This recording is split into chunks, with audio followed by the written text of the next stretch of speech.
What's up, guys? There's a testing LOL cat raffle up right now, so get your test on.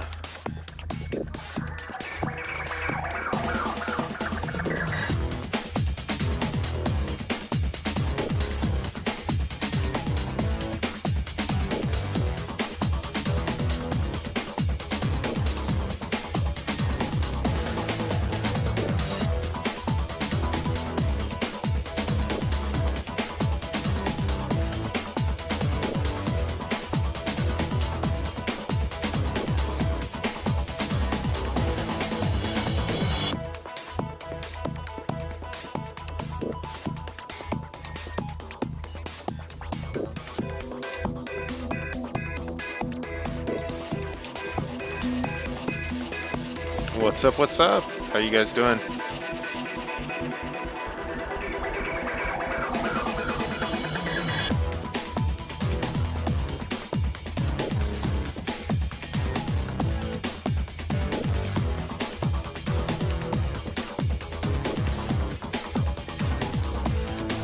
Yeah, let's hear a joke about ghosts. Let's do it.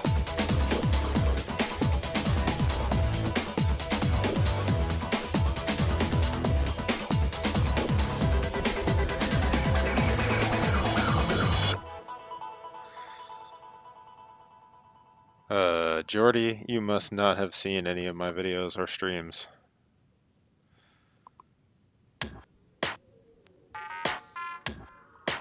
What's up, Flimmy?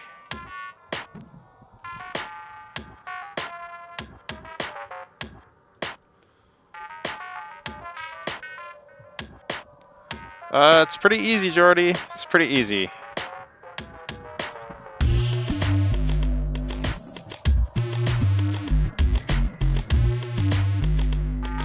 Yeah, Unji, you're back to being a pleb, dude. You're just a pleb now. Really awesome pleb.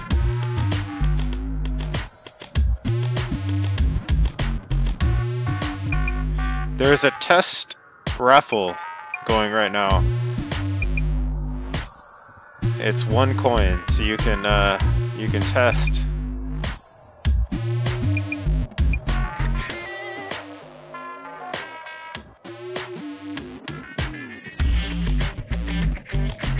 Awesome, chum.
What's up, Gibby?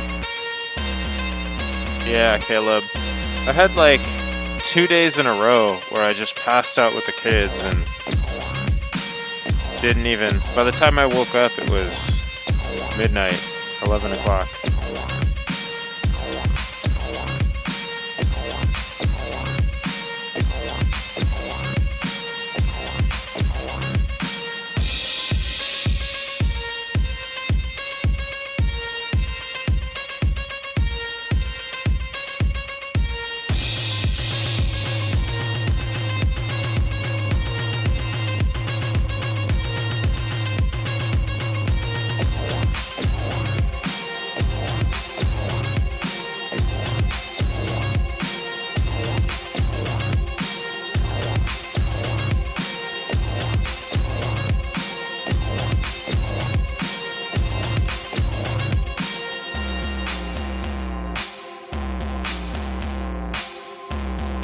I'm good. How you doing, Cass?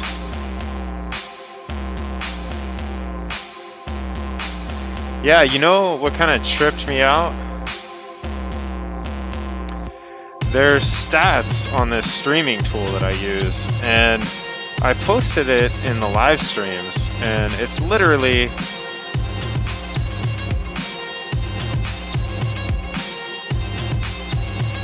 It literally says I'm streaming more than 97% of the people that use that tool. I'm like, I know this tool is used by a lot of streamers, so I'm like in the top 3% of the people in the world that stream. I'm like, really? No, not possible. Either the tool's wrong or not a lot of people use it, maybe.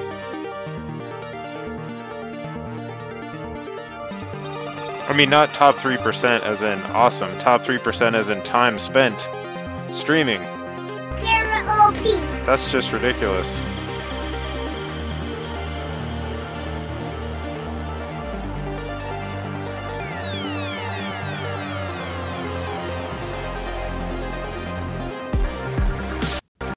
Nice, man.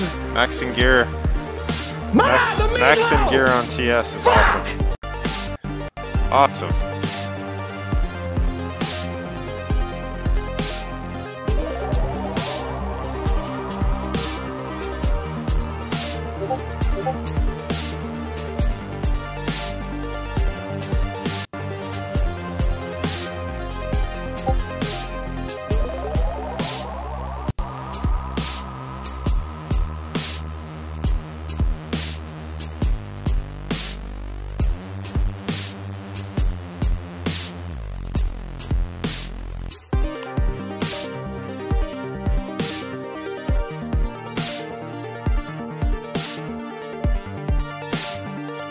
Yeah, at the end of this testing raffle, I'm going to kick off our special coin bonuses. I probably won't grind Invasion. I don't know. It depends what goes on with this world boss I'm doing.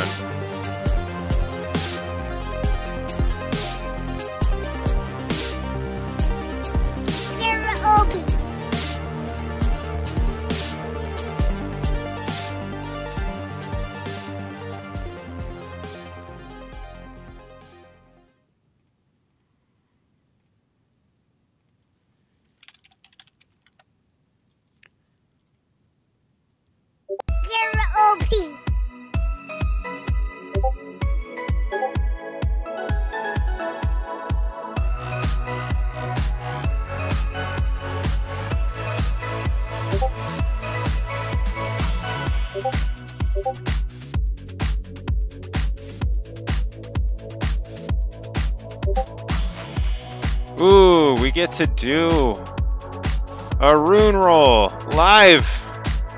Yes. Very cool. Let's do one right now before I get invited. Try and get ourselves a major combat rune. Let's do it.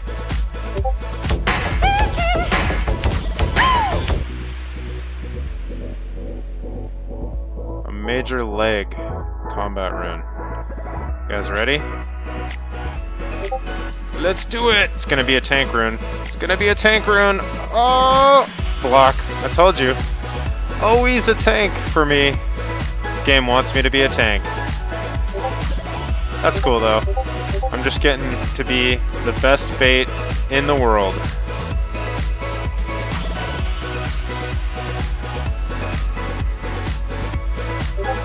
Best bait in the world, guys. I'm telling you right now. Between my full set of T7 Taldrith and my crazy tank accessories, and now my new leg block rune, I'm about to be Temu of bait.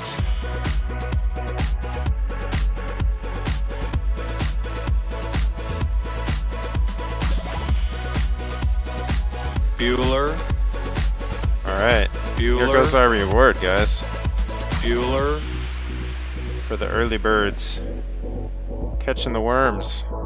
So right now, to give you an idea, if you win the raffle, you need to reply with your IGN. Now, in this case, it's not really a raffle, so Doesn't really matter. What I'm going to be raffling off, you guys are going to love.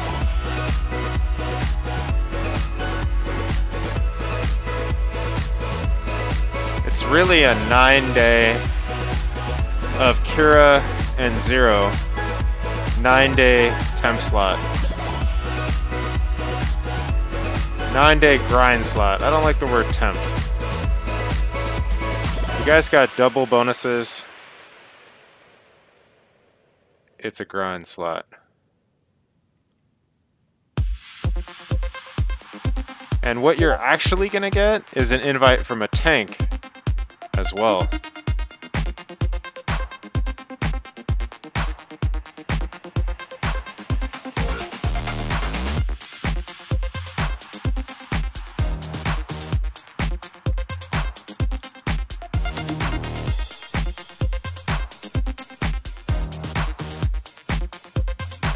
And it's going for the low, low price of 1 coin.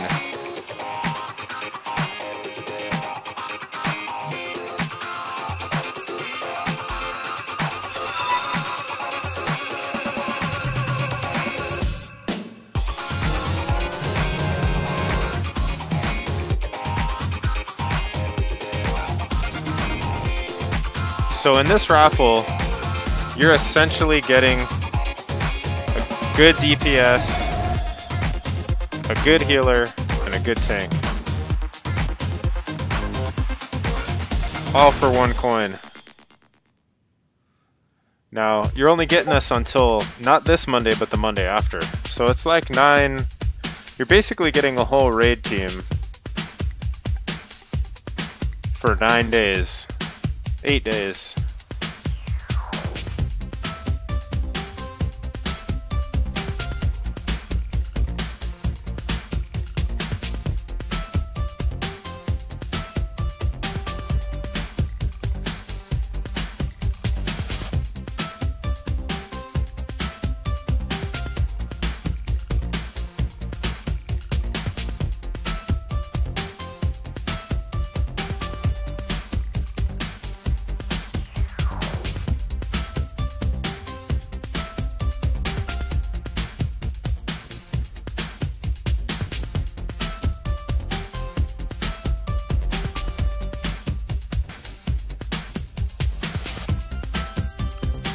I am in the game. I gotta get my invite.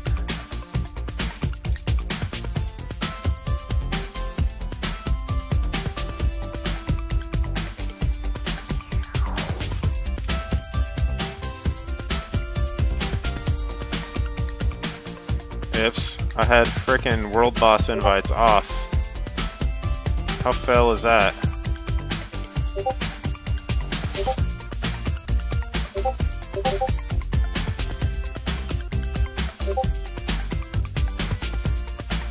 Oh my god.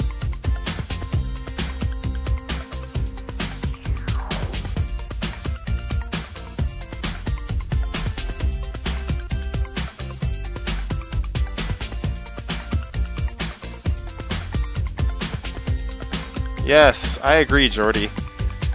We need to get 100 friends for each 100 levels. Past level 4, maybe 300. Level 300 gets 100, and on and on and on.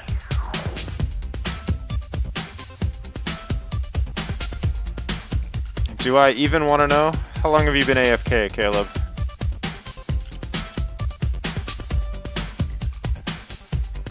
One month? Dude. I know you're not playing for that long.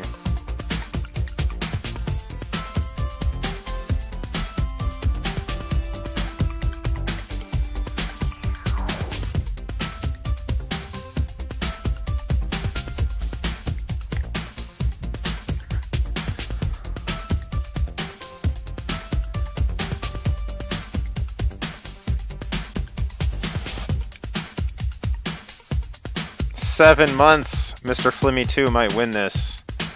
It's pretty good.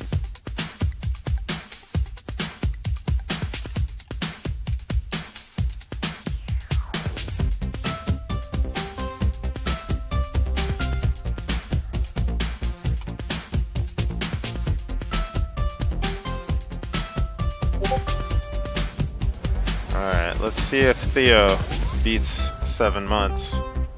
Online now. Come on.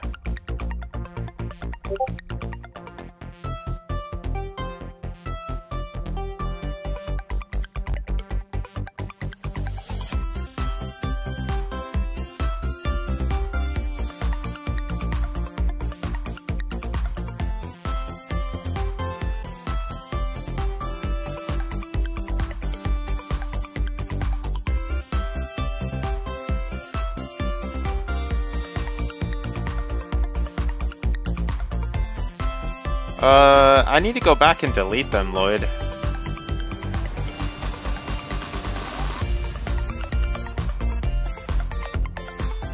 Pretty good. It's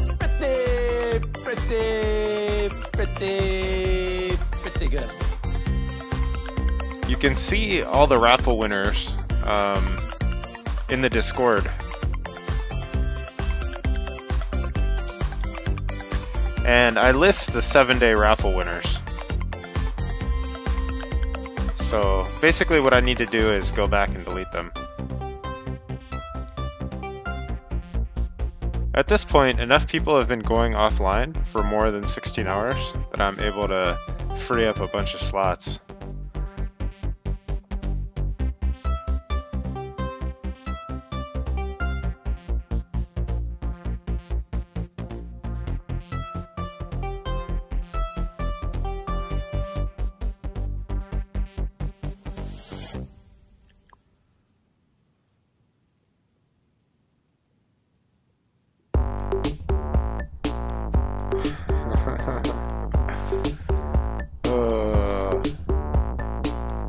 Alright, let's do it. Hey, that's a dope outfit, man.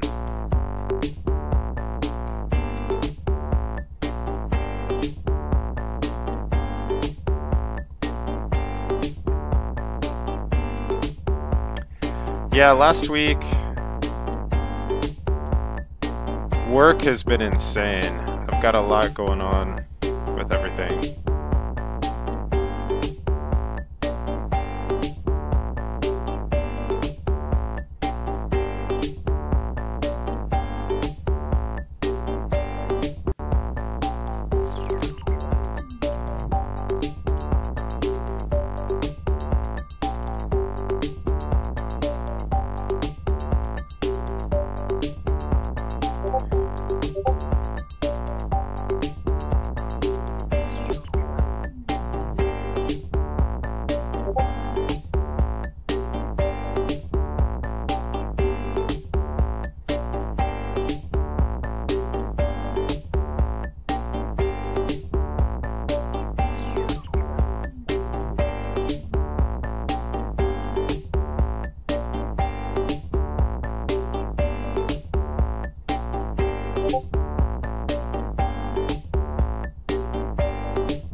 Yeah, I'm kind of with you, Matthew. I got a couple alts, but it's hard enough to grind one account, man.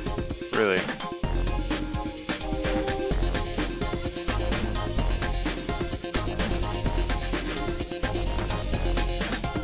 Oh my god, a Wookiee has logged in.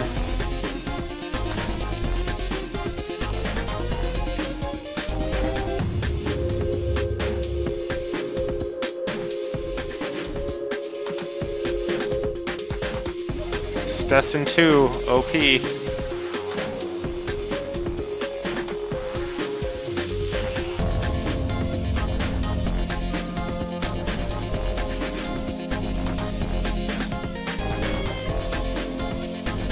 Yeah, I do.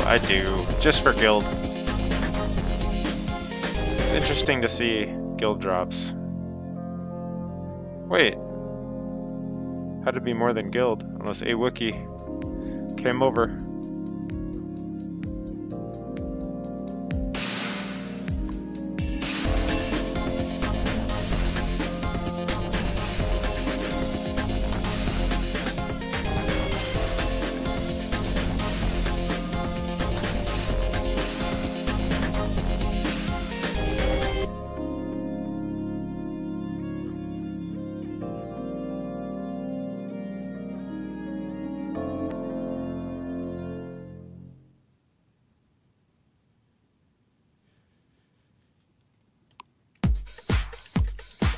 Nobody worries about upsetting a droid. That's because a droid don't pull people's arms out of their sockets when they lose.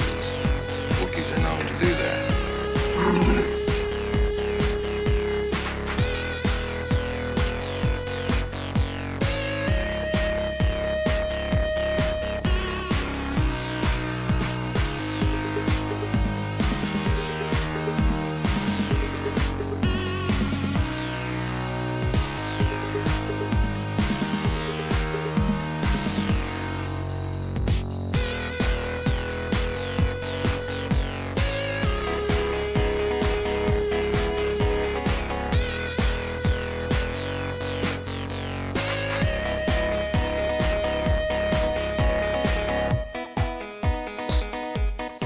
Yeah, the only reason I'm not using all energy pots is sometimes I do let natural regen happen, you know?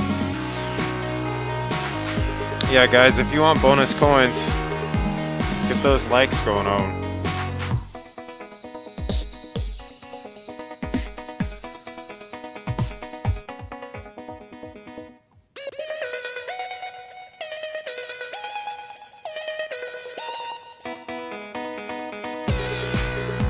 Let's look at code 0.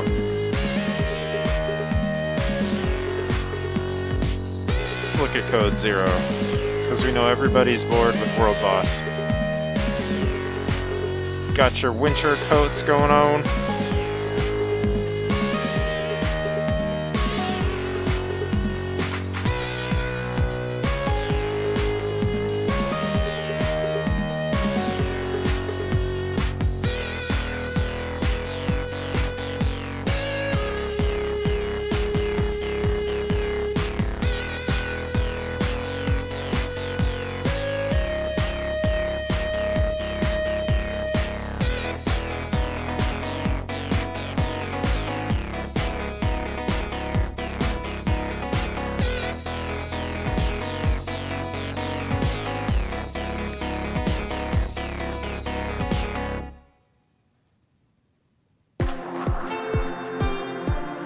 Right now, I'm going for Bub and a bunch of feet. I need a ton of feet, like another 300 something feet.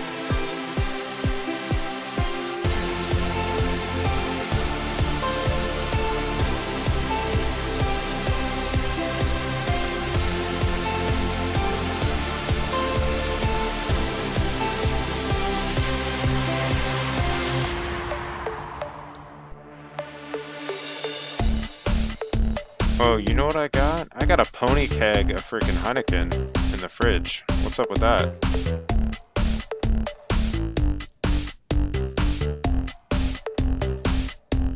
Need to start the next world boss and get some beer.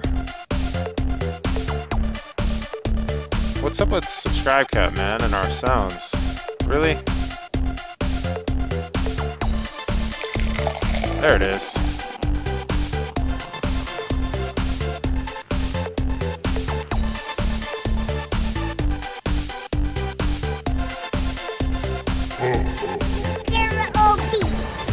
Do you guys want to turn up some Sasquatch Chronicles, or what do you think? I'm gonna kick off a poll really quick. Play Sasquatch Chronicles or not? You guys ready? Shall we play a game? Do it! Just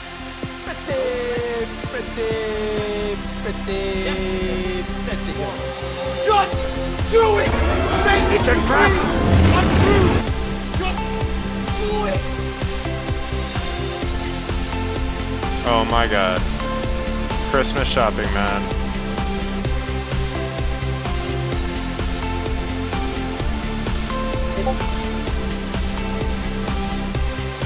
Ooh, the yeses are steamrolling.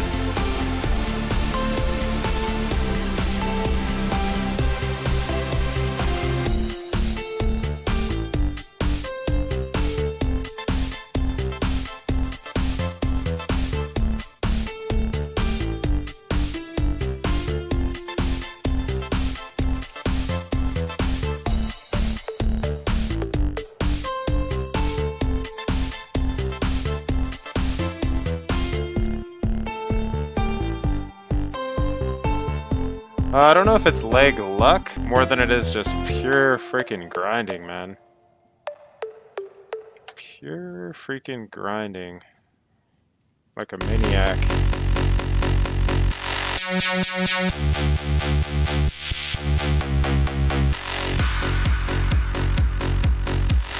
It's brute force. That's a good term for it. 6,000 raids in R4 so far. 6,000 R4s.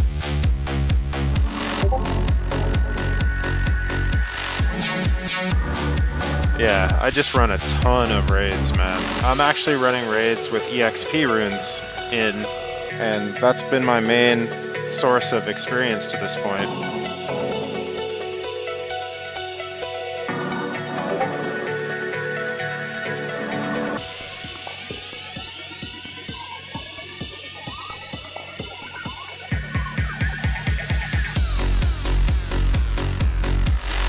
A lot, Stetson. Like 20? 10, 15, 20? I don't even know, man. So many before Oxaroths. I did not get the Oxa schematic forever. You have 20 seconds to comply.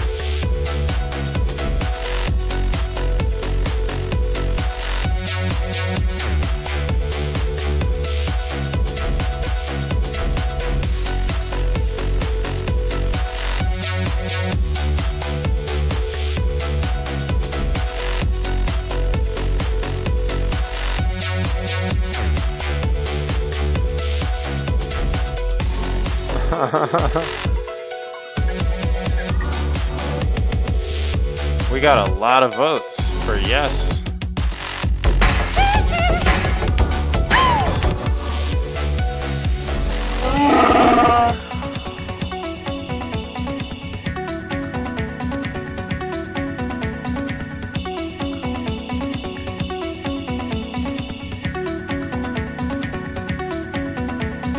We got 13 minutes left in this raffle. You know what? I will have some meatloaf. Let's have some meatloaf. You want some? I need to. Hey, Mom! The meatloaf! We want it now! The meatloaf!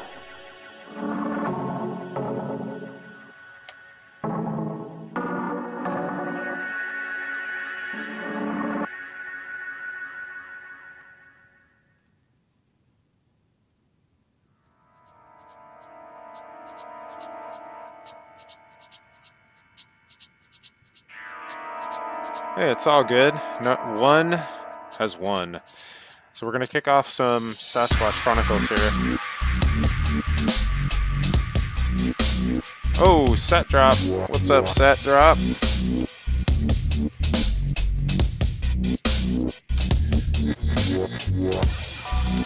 Let's get going. Hopefully Bub comes next.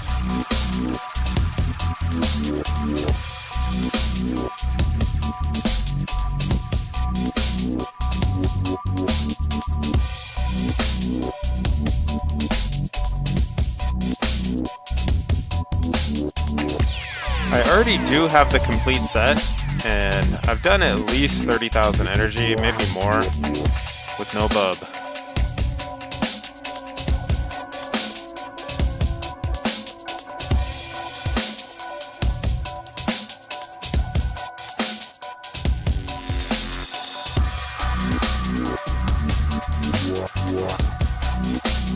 I don't know about that bat. I don't know.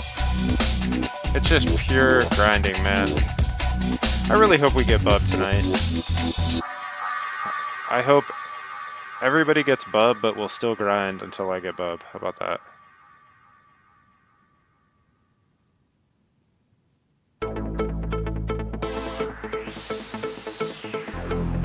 One of the many perks of being a sponsor is you get to use the custom emojis. Val put together some nice emojis for us.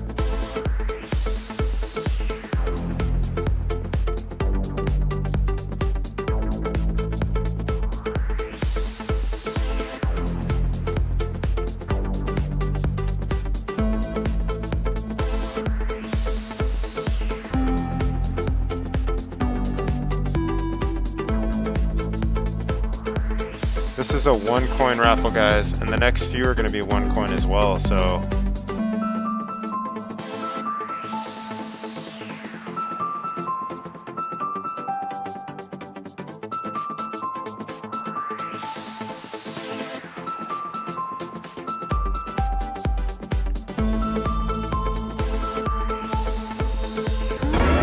It's a trap!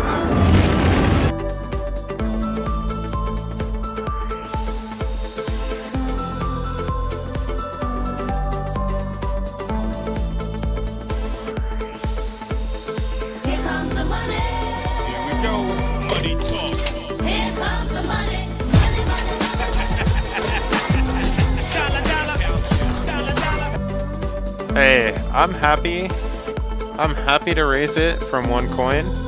We'll do 2 at 1 coin, okay? Because why I've set it at 1 coin is I just went in world chat and I posted the link in world chat. Same thing with the public Discord. I posted it in there too. So I like to give it for 1 coin for those because I am taking advantage of the public chat channels, and I want to make sure that anybody that views the stream right now that's brand new, all they have to do is subscribe. You get 5 coins when you sub. Actually, I think you may get 100 now when you sub, and you can enter the raffle. Anybody can enter.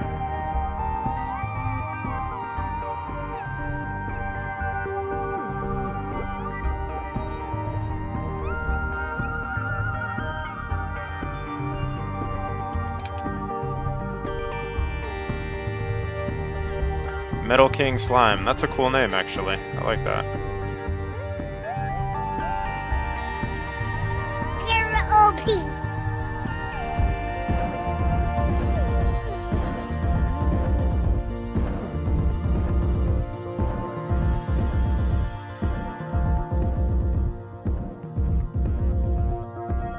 Purple. Such a brute.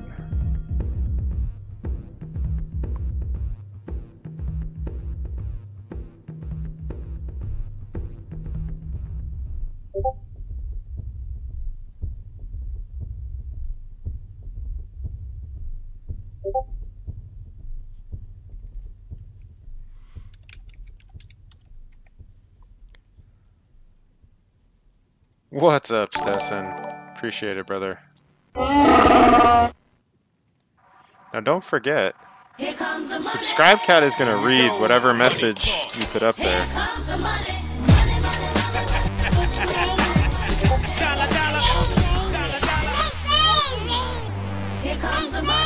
Anytime anybody either sponsors or does a donation, everybody gets a ton of coins.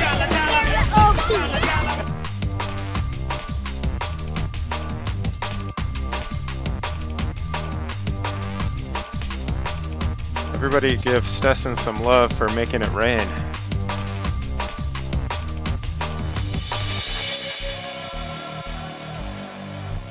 Make it rain.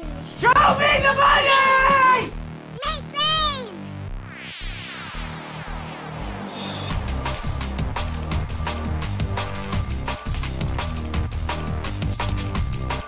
Here comes the money.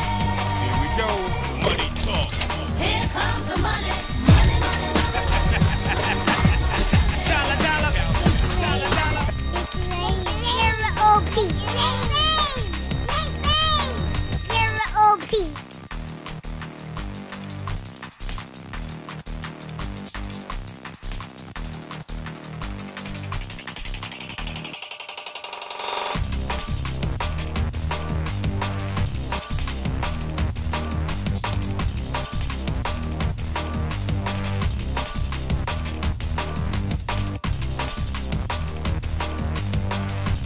The coins are so you can enter raffles.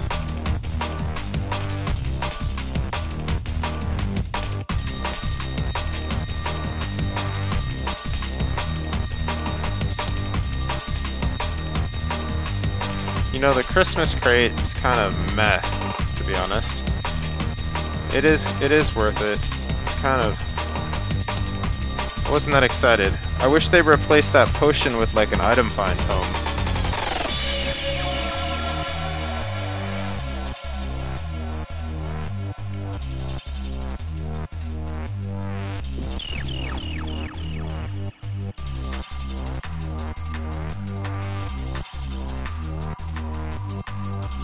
Captain Kirk. Hey, boom accessory. I haven't actually seen that before. That's cool.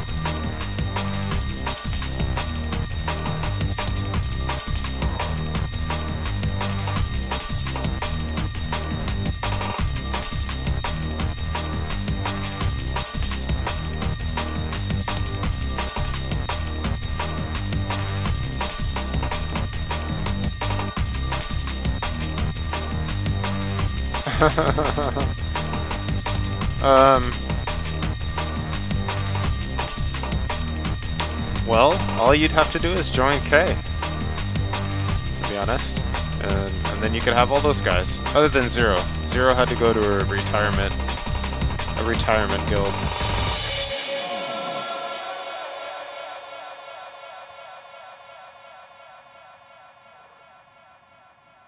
Yes. We kind of need to change that command now, that it's, you freaking get a timeout, you know? It shouldn't use username anymore.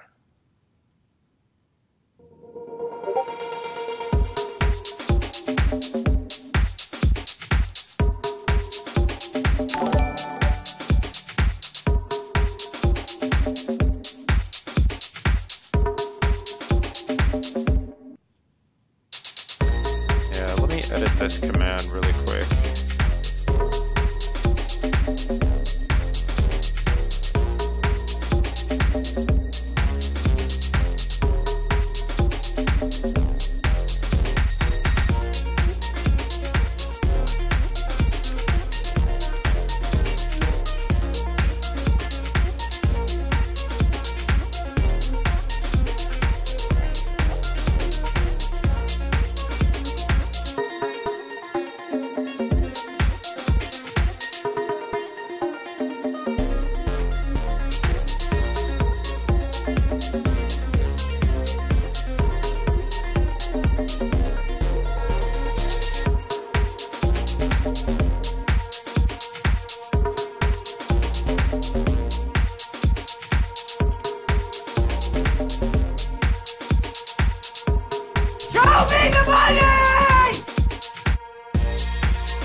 Yeah, just 10 million a week, you know.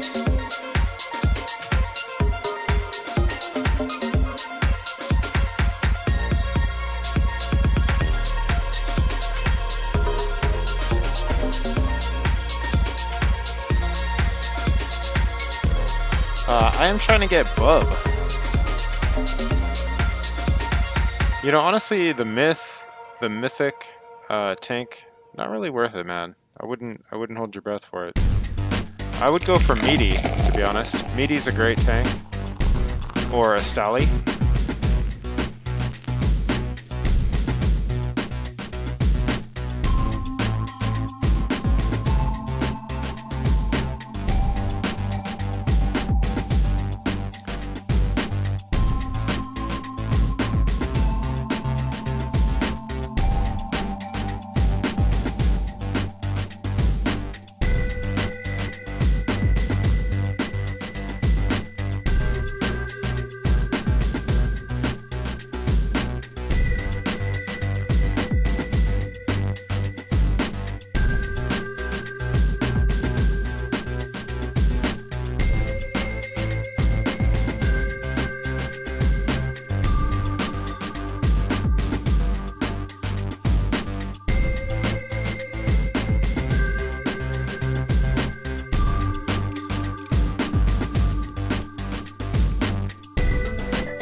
Bueller.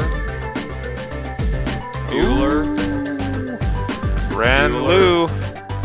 Ranlu, you've got 2 minutes to say something in chat, buddy. Oh, there you go. Congratulations. You just got the craziest raid team, and this week has double bonuses, so I would get your grind on, man.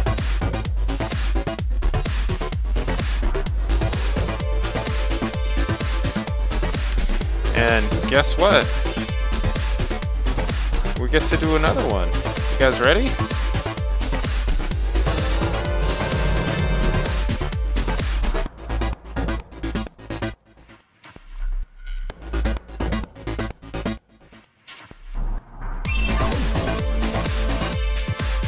Okay, this is the last 1 coin.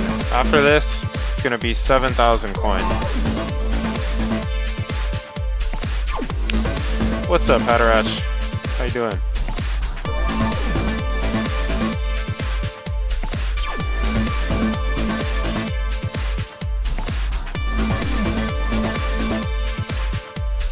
Okay, let's get these ads going.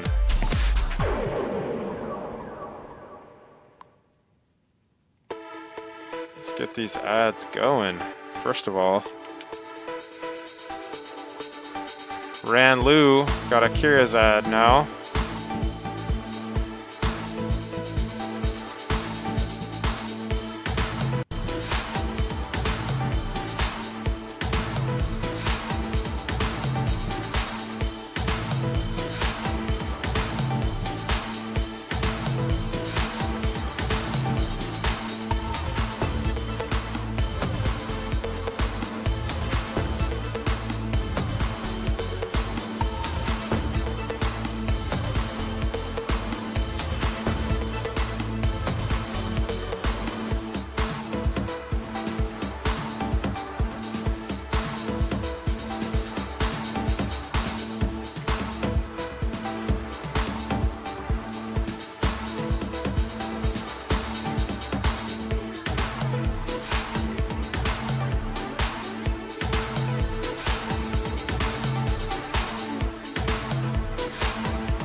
Okay, I'm about to kick off the Sasquatch Chronicles, I think. Let's do it. Let's do it.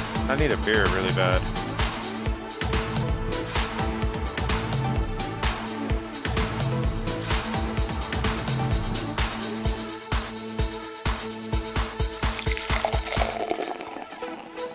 And Ranlu got the 0 invite right now.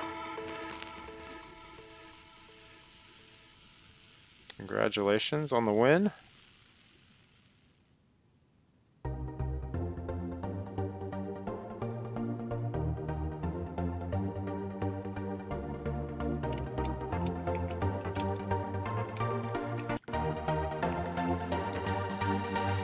Be right back.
man, if you saw this beer right now, woo! It is a giant mug. The only thing it could be better could be a frosty mug. It could be frozen. So, I got a secret, guys. At the dollar store, they sell these glass beer mugs. And, so they're $1. Great value. And they're massive. And they freeze really well. Rinse them off, and then throw them right in the freezer. And then pour your beer, turn the glass at a 45-degree angle, pour your beer in that bad boy. Woo!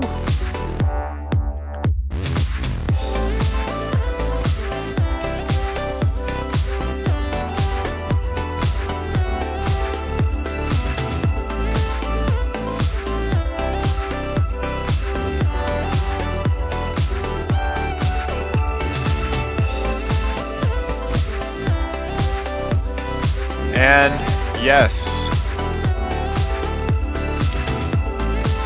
Ranlu, this raffle is Monday the 18th is when you need to delete the free, okay?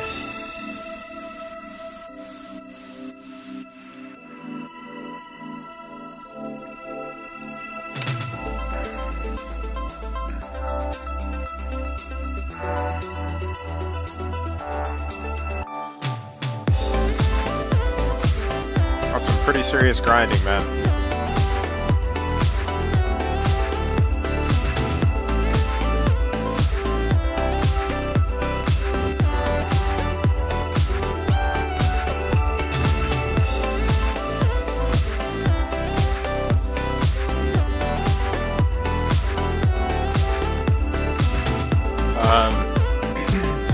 The next stream. Next streams are usually in the evenings, about this time, usually, maybe an hour plus or minus. Best way to get the stream info is in the Discord.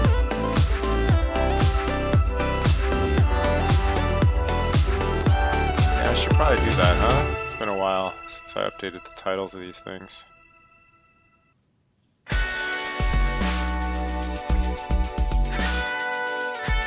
The stream title should be 444, no?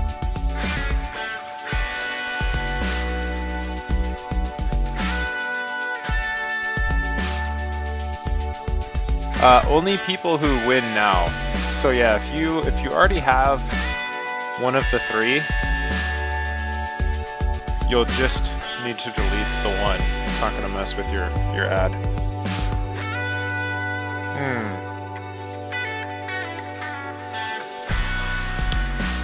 Welcome, Henry. So yeah, good point. World boss. World boss.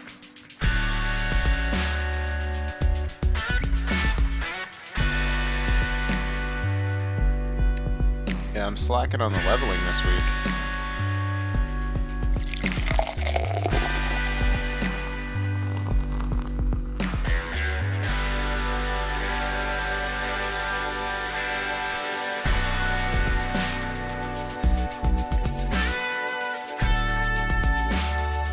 Awesome, Henry.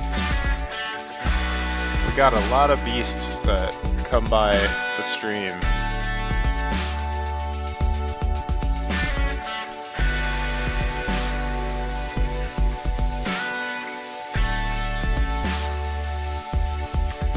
Yep, Beefy Frog.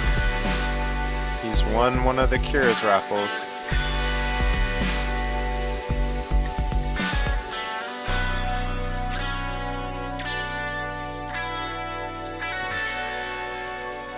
I don't personally know Brazili. Haven't really talked to him.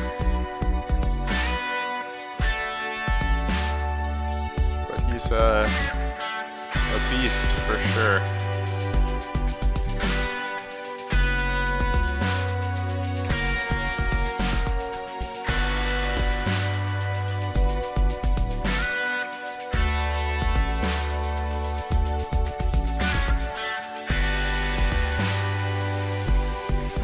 What do you need for Trials 210?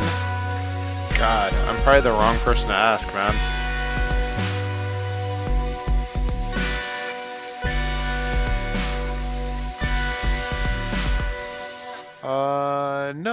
No, Mike. No transferring. I'm pretty loyal, man. Once I do something, it's pretty much set in stone.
Yeah, I feel you on that, Luke.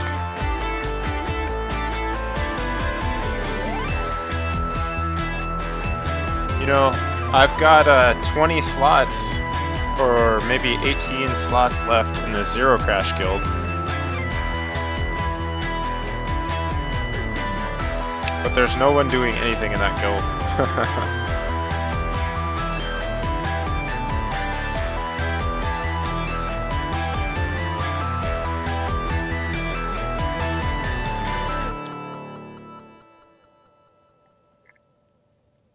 Code 0, you can apply to it if you want. But honestly, it's a trap! There's no one in the guild, Mike, though, so it would basically be getting you'd be getting Zero Crash ad, essentially.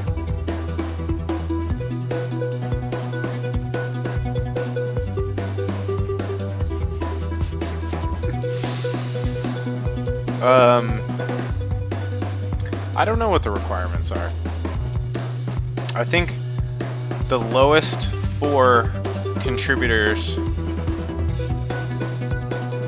every month get deleted, or something like that. Lowest 5. I don't know what the requirements are. I think it's a race.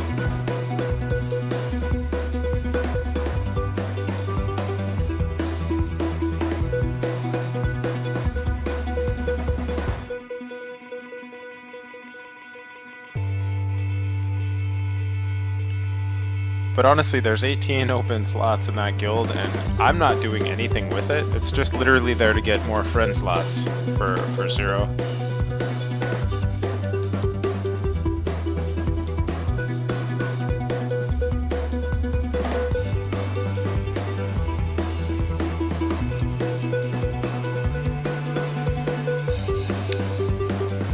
Yeah, there's a bunch of good guilds.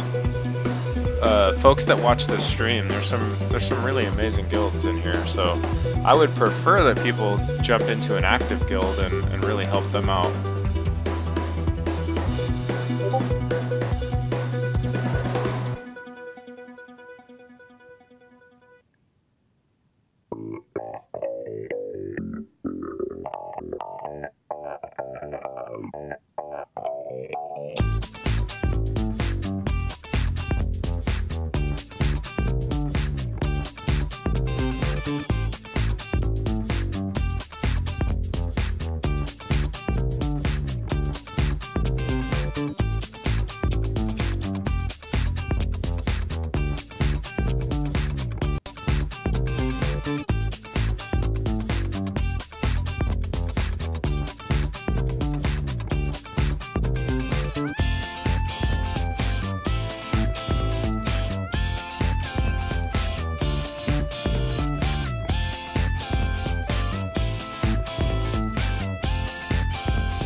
There's a couple people that are total beasts, yeah. Pete V is definitely a beast, for sure.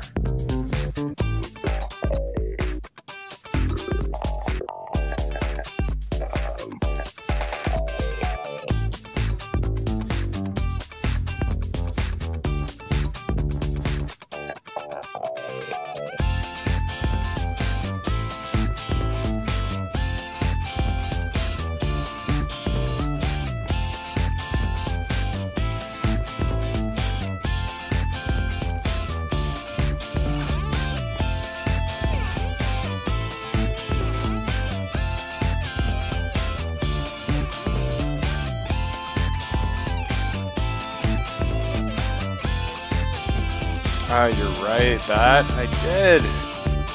And honestly, it's been a while. I kind of miss chatting with you guys and hanging out.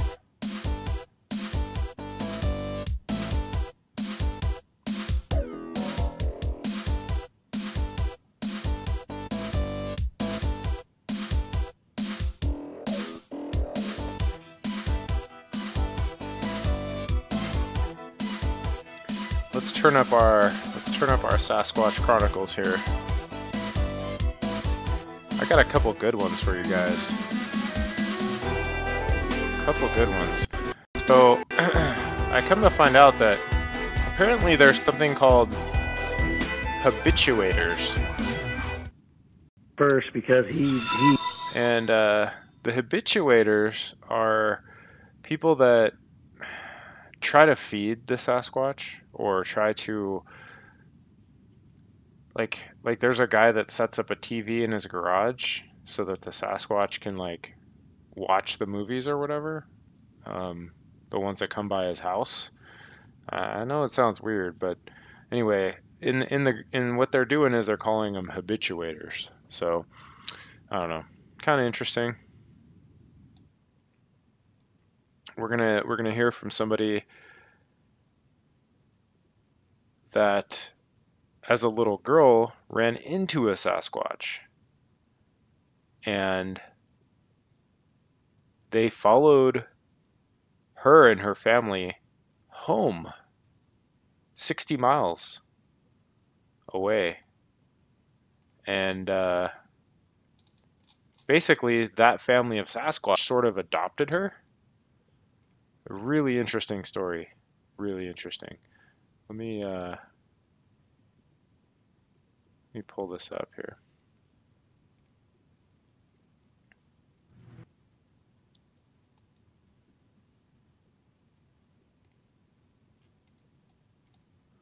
Okay, here we go, guys. Bigfoot Radio, everybody. This episode, I'm very happy to have a returning guest with me, and somebody that really has a bunch of other stuff to talk about, and we sort of did things backwards with this guest and had them on to talk about real specifics before we actually had them tell some basics about their background to give people an idea of where this information is coming from. So since I put the cart before the horse, I'm going to try and reverse that now and see if we can sort of get a little bit of background on this guest who will once again be returning after this show to do another show on a panel discussion that we've already got planned and in the works. But in the meantime, welcome back to the show, Cat Hansen. Howdy, Cat. Well, does Sasquatch exist? I'm probably the wrong person to ask, because I'm never in the woods. We have hundreds of thousands of square miles of untamed wilderness. And we also have hundreds of thousands of people every year that see these things. And I think there's a high chance there is something, you know? But I'm probably the wrong person to ask because I'm never in the woods. And when I do go camping, I'm camping in like campgrounds where there's like tons of people and stuff. You know, people that live next to national forest, where their house backs up to national forest, they seem to have things slapping their house at night, and they hear weird whoops, and screams, and they see things. So, who knows? I'm definitely the wrong person to ask. I think it's just pretty interesting. Yeah, thanks. Great to have you here again. wanted to one of the things I wanted to cover is your background. A lot of people don't know you. You haven't been on like lots of Bigfoot shows talking like some of the people that are around the community have, so they sort of don't know anything about you. And your experiences with Bigfoot started out when you were really little. And I thought it'd be interesting if you could start out with that whole story, sort of your background, how you came to be in that situation, how you're being raised, you know, sort of the area you were at and all that sort of thing. If you could just, you know, let us know and as Wes says, walk us into it, that'd be cool. Sure, no problem. I've told this story so many times, it's like, where do you want me to begin? It's like this, okay? It's 1967, okay? It's almost 1968. I've only got a couple months to go till I'm 5. Okay, so I need everybody to understand that back then it was really, really different, okay? The mentality of parents was really different. They didn't keep such a tight rein on their kids, you know? I grew up with my dad and my uncles, and they did deer hunting every year. And we would go up to Mount Hood and go deer hunting. Well, we went up there, made our camp, and we didn't camp in the campground. You know, we always went further up into the mountains and camped out, you know, up in just in the wilderness areas. And we were up there and had... So in this particular story, so these are all encounters, right? And what these are all about is people that have encountered Sasquatch. Now in this case, this lady is talking about when she ran into a Sasquatch when she was 5 years old and it following her back home. And the family of Sasquatch actually somewhat adopting her. Anyway, it's a super interesting story. I'm going to play again. The tent set up, and the guys were going out deer hunting. You know, they leave before dawn so that they can go get everything set up, you know, where they're going to be. And my dad told me to stay here. You know, you stay in the camp. You know, you've got sandwiches. The meatloaf! You're fine. You know, stay in the camp, sleep. You know, you have your Barbie dolls, about 2 Barbie dolls with me. And they took off. So I spent the day in camp by myself, you know. And it was okay. You know, I mean, nothing that I hadn't already seen before. Done it many times, done in my own canyon. So I was like, whatever, you know, okay, I'm stuck here. So I played with my Barbie dolls. Putz around for a while. And this is, I don't know, I want to say like maybe, the sun's been up a while, so I want to say like maybe 8 or 9. And I'm hearing something. Quick question. Were you like the only child of the military? Here we go. Money talk. You got money. Fuck your couch, nigga. Buy another one, you rich motherfucker. Fuck your couch, nigga. Fuck your couch. 5 years old, you must have got really bored then. Oh yeah, really bored. I didn't have anything. Like I said, I had coloring books. Fuck! Those were really boring to me because I was really intelligent as a child, you know, and so coloring books were like the ultimate insult to me. It's like, really, you want me to do this? So I played, wandered around, found some stuff in the, you know, bugs and things that I was checking out. Here we go. Money talk. Here comes the money.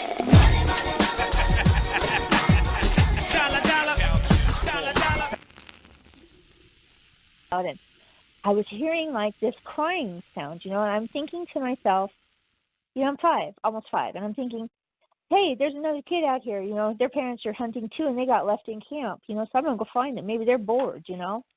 So I'm take off, you know, to where I can hear this sound. It's getting closer and closer, you know. And people need to understand Here we this go. about Money talk. Here comes the money.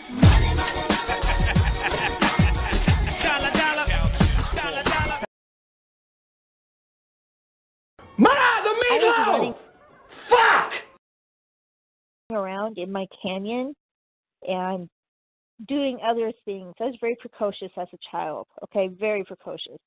I was just left to do pretty much to my own devices, you know, as a kid, you know, so this wasn't anything new for me. You know, I knew how to listen to find where something was and to go find it, you know, and it wasn't that far off. It didn't sound like it was miles and miles away, you know, I mean, a baby wouldn't sound like that.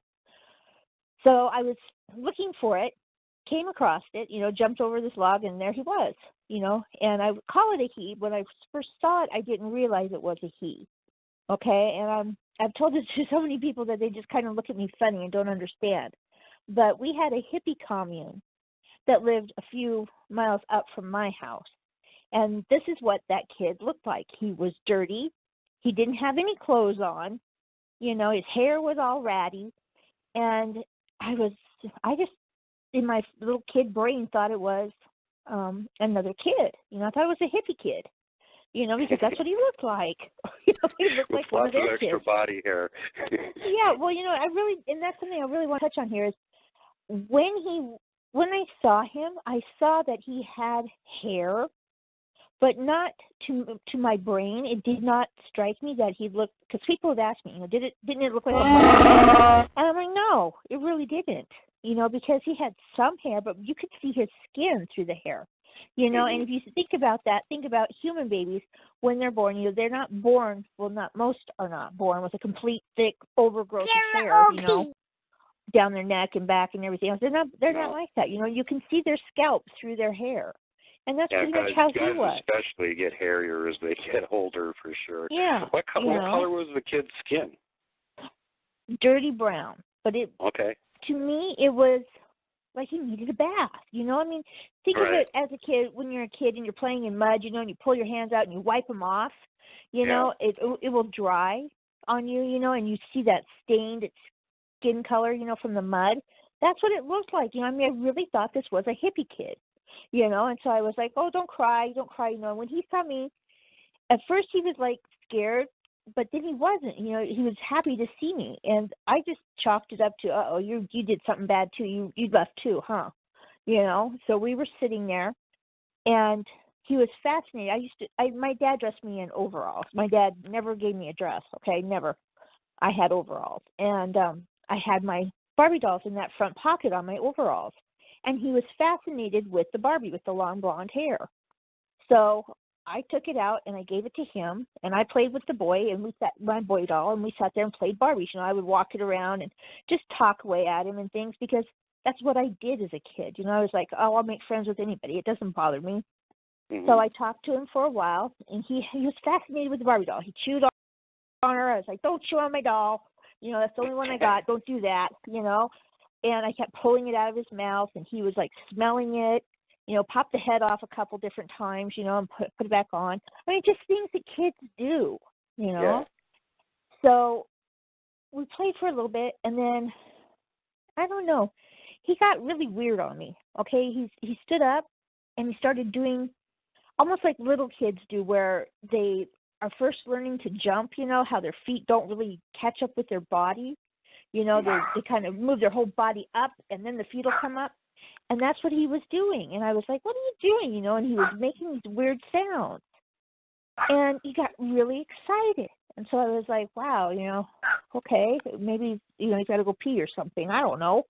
So all of a sudden, he was standing right there, and I was sitting on my butt still. And I don't know. To this day, I really don't know how to explain it.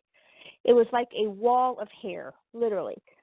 Just bam, came down between us. It came straight down out of the treetop between us. Just wall of hair. And I'm looking at the hair, and I'm looking at the feet. That's where my eye level was about mid-calf and feet. Okay, I'm sitting. And then I looked up, and I looked up, and I looked up, and then the only thing that kept going through my brain, because I didn't know what this was bear. I knew what a bear was, because I'd been with my dad and uncles when they had hunted those, so I was thinking bear, and he's bouncing up and down, making these noises. You know what? I like will he's have so some excited meatloaf. Let's over have it. some meatloaf. You want some? And then I need to. Hey, his Mom! thing, when I looked The up, meatloaf! it We really want it now! twisted its The upper meatloaf! body. I know this sounds so weird. I've since learned they don't turn their necks, but they turn their body, they turn their shoulders. And he kind of twisted, and he looked down at me, and then he smiled, and that's when I saw the fangs. And when I saw those fangs, and that precise moment where it kicked into my brain, run, get away, I couldn't run because I was sitting on my butt. And I was trying, crab walk back. I had my hands down behind me and I was kicking my legs out, shuffling backwards as fast as I could. And I tell everybody, it scared me so bad I peed myself. And I just started screaming and, finally got away from him. And then as soon as I started to shriek, little girls have the most high-pitched shriek. And as soon as I did that, he growled. He made this real low, rumbling growl sound.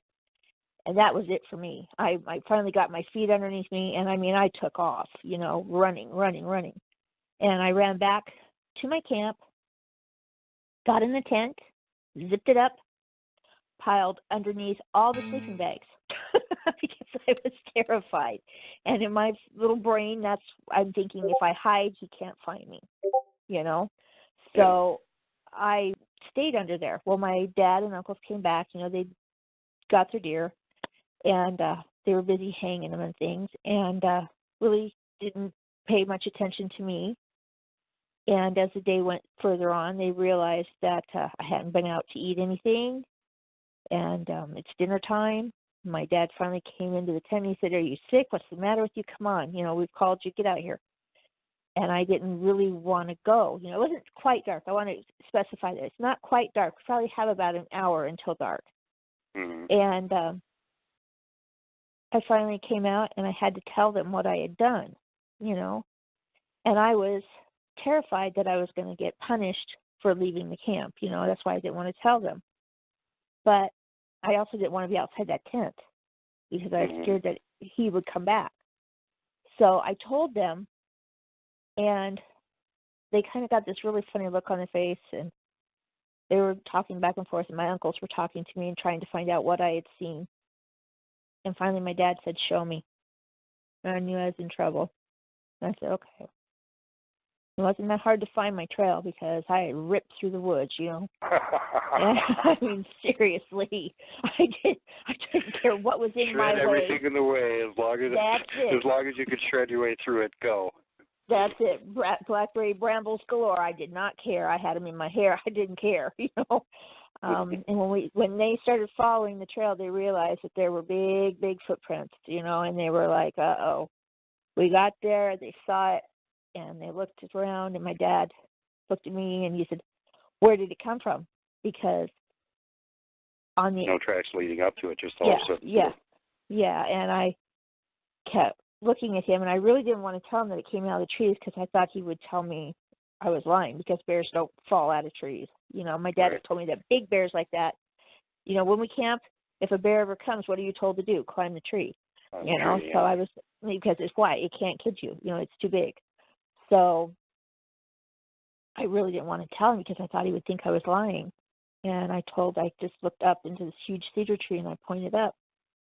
And he looked at me and he said, "Where did it come from up there?" And I said, "I don't know, Daddy." I said, "It was up in the tree and it jumped down." He said, "Did it fall down?" I said, "No, it jumped."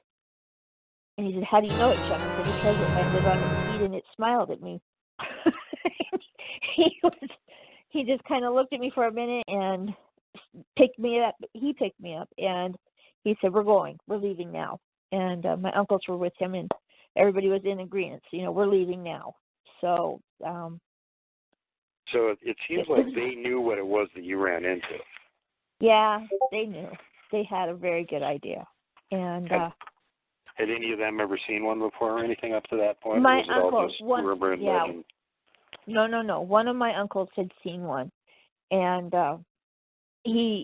this is another part of the story that's kind of weird.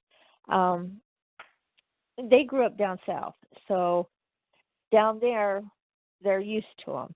They're everywhere in the swamps. And they're everywhere, And my uncle used to feed them. Oh, God, okay. Yeah, my grandma, it used to drive my grandmother nuts. He'd say, "I'm going out to feed them." She's like, "Don't," and he would take all the scraps, that they didn't use for the chickens, and some corn and stuff, and he'd go out and he'd leave them bags, and he would sit there and watch them. He didn't interact with them any other way, other than to watch them. So he kind of, they knew what was going on. And we went home. I was in big trouble. I was grounded. And my Barbie dolls were gone, because I had screwed the Barbie dolls. I ran. And at the time, they were expensive. Back then, Barbie dolls were $4. And those were my two most expensive dolls that I had. So I was out those. I was very upset, being grounded, being, punished, having to go down and feed everybody, the ducks and the pheasants and things was not something I liked doing. So I was told that I was going to be doing that, I'm confined to the house, can't go out to the canyon, lost my dolls, so I'm pretty upset. I'm not near as upset as my dad and uncles are, though. So I'm sent to bed, and I'm like hating life. And the next morning, I get up, and my dad says, "You're up late." He says, "Sun's up. You need to go down and get those chickens and the birds fed." I was like, "Okay, Daddy, I'm going." And I headed out the door, and my house had a veranda, porch, balcony, whatever you want to call it. It's an A-frame house. It has a porch that runs around the entire house. When my dad built it, that's how he built it. And at the end of the front porch are stairs going down. And as I'm stepping down off those stairs, there's a log that my father had cut in half. It's huge, for a bench. You can sit on it. And my dolls are sitting there. And I didn't understand. I was just a little kid. All I thought was, "Hey, my dolls are back. Cool."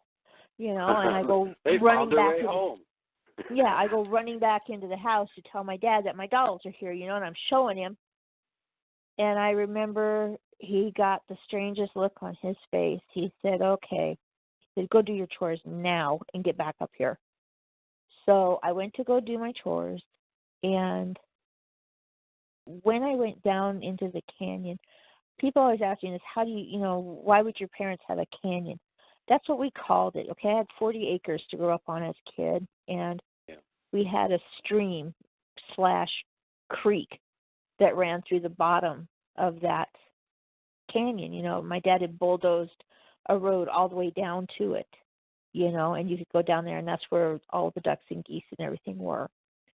So I had a wagon, and I loaded up full of stuff for the birds down there, and I went down there to go feed them, and it's not a paved road. It's just you take a cat and you bulldoze it. It's mud, it's dirt. And I get down to the bottom, and I'm feeding the birds, and I'm kind of commiserating about how miserable I am, because I'm grounded. And all of a sudden I get this really funny feeling like somebody or something's watching me, and you can tell, when you're, I don't know, I've always known it my whole life. So I was looking around to see what was there, in case I had to run. And that big hairy man was there. He was there. And it scared me to death because I didn't know what I was going to do. He scared me. How far away from you was he? He was across the creek from me. Okay, so. Yeah. Still a ways away. It wasn't like right next to you, just jumped out of a tree this time. No. He was, I want to say, probably about 65, 70 feet away, maybe. Was it the same one? Yeah, same guy.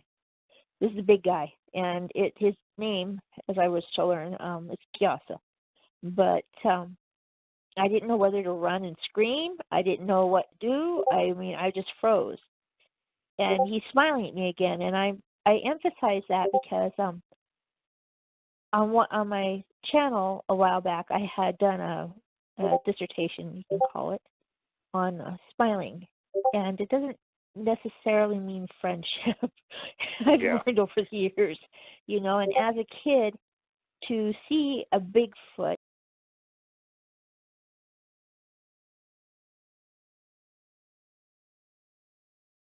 emphasize that because on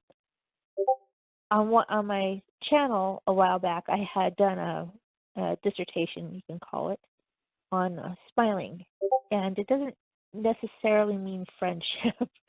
I've learned over the years, and as a kid, to see a Bigfoot, and I do use that term Bigfoot. I know a lot of people are going to say, oh my God, they hate being called that. I really don't care, because Kiraz told me a long time ago, they call themselves the people. So they're going to do what they're going to do.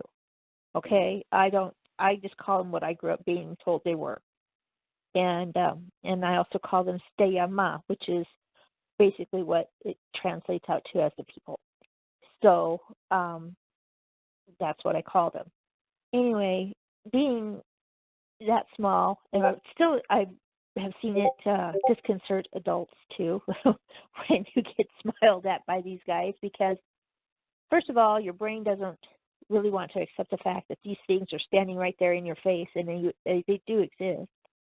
And their mouths are not really made for smiling. Okay, they really aren't. They've got great big teeth, and Kiraz has fangs. Okay, not all the males have them, but some do. Some in the troop do. Besides him, and they are big.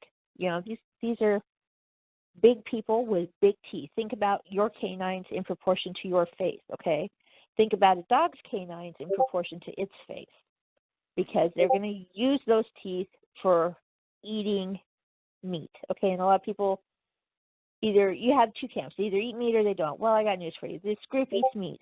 It eats anything meat. It also eats anything grain, cereal, plant.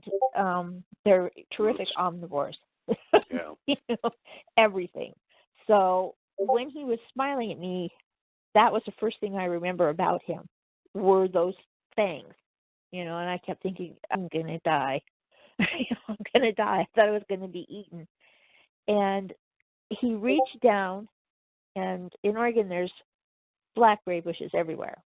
And his legs, I couldn't really see about from the waist down.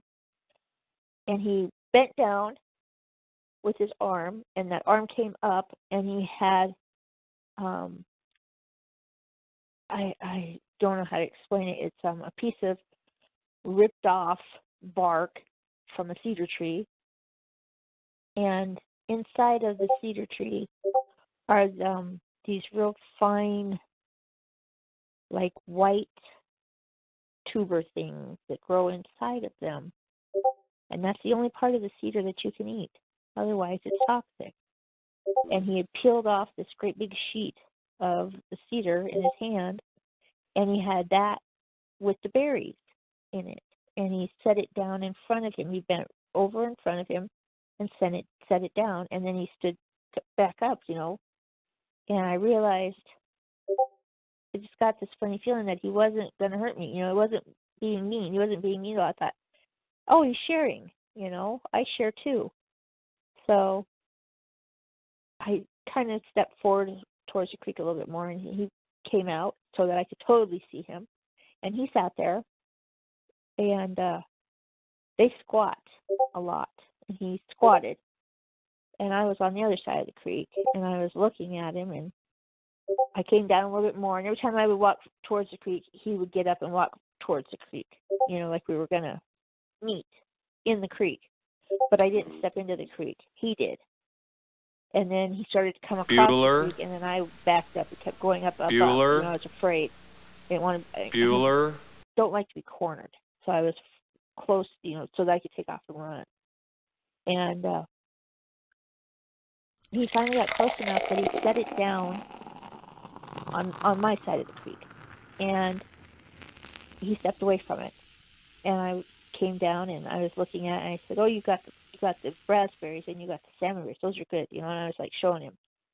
And then in my wagon for the ducks and the geese, I also had apple peelings, because I always ate apples. I had an orchard further back, and I put those out. I gave him those, and he smelled them, and then he ate them. And I was like, okay, so I can eat the berries then. I get it, And that's how that started. It took him about 2-3 months, and I realized at that point of seeing him every day and interacting with him every day, that there were others of him you know, and I didn't, because I had never seen them back there before. So I just assumed that they were his, you know, they were his family, you know, and he had moved. It didn't dawn on me until I was like, I don't know, like 8 or 9, that it was a big deal because he had moved his family down to my canyon, you know, and these people were now living in my canyon.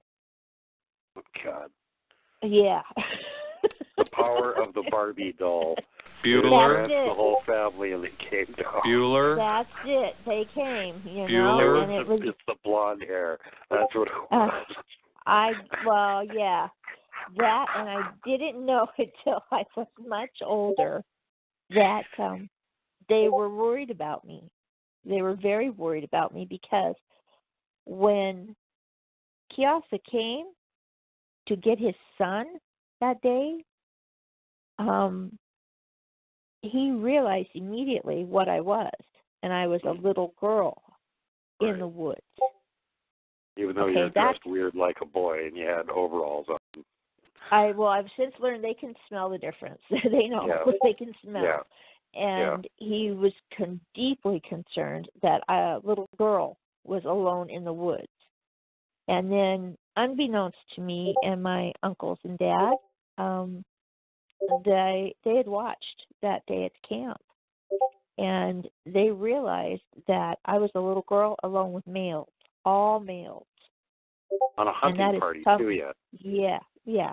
That is something that they hold very, very dear to themselves. They're female, not allowed out to run around. Fuck! You know, they always have something there, someone there to watch them, be it a guard, be it a scout, or be it the alpha male. They're always there. They're somewhere close by, so that in the event something should happen to her or another troop comes to take her, they can fight for her and take her back. You know, she's breeding stock, basically. Okay? Right. And it's very important to them. And so seeing a girl child out in the woods by herself and then seeing a girl child with nothing but males around her deeply, deeply concerned him. So much so that they had followed me home, you know. And I've had many people ask me over the years, you know, well, how could they ever find you? Well, I equate it to people this way, okay? Sharks can smell a drop of blood in an Olympic-sized swimming pool, okay? One drop. Okay, these guys know the moment a hunter is near. They know. They can smell the gunpowder, they smell oil, they smell cologne, they smell clothes, sweat, everything. They know. They know the moment you step through. You know, these guys, as I said, have just evolved along a different path than us. You know, we went technology, they went nature, you know, and that's the way they are. How far was your dad and uncle's hunting spot from where your little canyon was? Where my tent was? Or where I lived? Where you lived, in your little canyon. Oh, I was actually saying cabin. No, it was 64 miles. That's quite a ways. Yeah, but it really isn't. It's not for them. It's nothing. Believe me, for them to travel in a day 30, 40, 50, 60 miles is nothing. You know, that's a slow pace. That is a slow pace for these guys. And people always don't understand that either because they equate that to a human. You're not talking about a human. You're talking about a being that is 9 feet tall, has a 9 foot, well, depending on the size, 6 to 9 foot stride. Okay? Let's see you go ahead and play this game. You know, figure this out. It's pretty big, you know, added to the fact that you've got compressed muscles. Your muscles are very, very thick, you know. These guys are huge. Some people haven't had the experience of having to walk long distances, and I can give an example that I can quote from when I was younger and we were up in the Boundary Waters Canoe area, northern Minnesota, and our truck decided to get swamped by this one puddle we were going through and die right in the middle of it. So we didn't have any way to get back out again, and we had to abandon the truck and slog out of the puddle and walk the remaining 19 miles to the nearest road. And, you know, for a human to walk 19, 20 miles, if you're not used to doing it, it's going to be really painful, and it's going to take all day. and that's for Right. 20 miles. Yep. Exactly. So I didn't realize, and like I said, until much later, that that is what concerned them. Now, I'm going to throw into the mix here something that's very strange and a lot of people don't get.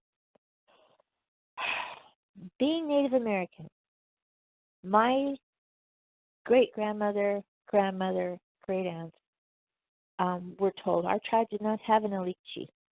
And an Alikchi is someone who is it translates out to soul eater, but that's not what it means. It's a person that understands the body, the human body, and when it's out of whack, we believe that to have the body in control and safe and healthy and sound, you have to have the safe, healthy, sound mind. And so that's pretty much what an Alikchi does. She's able to speak with all, with everyone. She's able to understand and help and communicate. Communicate is a big, big thing about being the Alikchi. And they were told before I was ever born that there would be one. We've been without one for a long time. And they told them that my father, my great-grandmother's grandson, was going to be the one who had the Alikchi, and that would be me. Okay, so I'm little. I don't know this. I don't know nothing about this. The only thing I know about this is that I'm pretty much allowed to do things that other kids aren't allowed. I'm allowed to run free, do what I want. Sometimes when I go to see my grandma, the old people take me, which are the elders. They take me and they explain things to me, things about roots and medicines and things like that. And they take me out in the swamps and let me go find what I need, what I've been told to go find.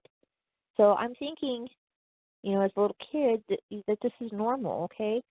I was not told anything about being a Alikchi at all until the day. Now let's back up a little bit. You're in the swamps. What part of the country are you in here? Louisiana.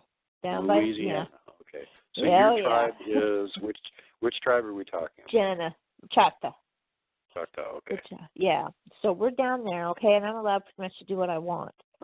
So, and that's about 6 months out of the year. I spend half with her and half with my dad because my mother had passed and my dad was having issues being a man and raising a little girl. Okay, so. Now, and where was your dad located? In Oregon. So, okay, so you were splitting the year between Louisiana and Oregon. Right. Wow, right. Lots of potential to get into trouble. No wonder. Yeah, pretty much so, And, you got to remember, too, guys are raised differently back then, too. Little boys are allowed to run rampant, okay? They're allowed to do whatever they want, okay? Oh, God, do I know that. We were given way too much free rein. We got ourselves into all kinds of potentially lethal situations because we were allowed to just go do whatever the hell we wanted. Yep, that's it. And that's sorry, but that's the time frame, that you and I grew up around. And that was the mindset. Added to the fact that my dad does not know how to raise a girl, so he's raised a tomboy. And I mean literally a tomboy. I've told this story 1,000 times. My kids have watched me do it. My oldest ones were like demonstrate. And I still to this day demonstrate it.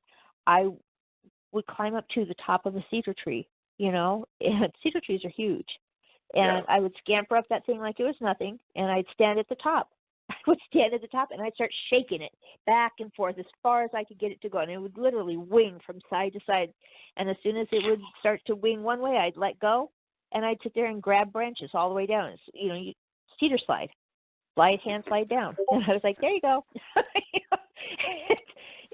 It was nothing. But the other little girls that I grew up around were just like horrified. What are you doing? You can't do that. You're going to die. That's a boy thing. Well, whatever. That's what I did.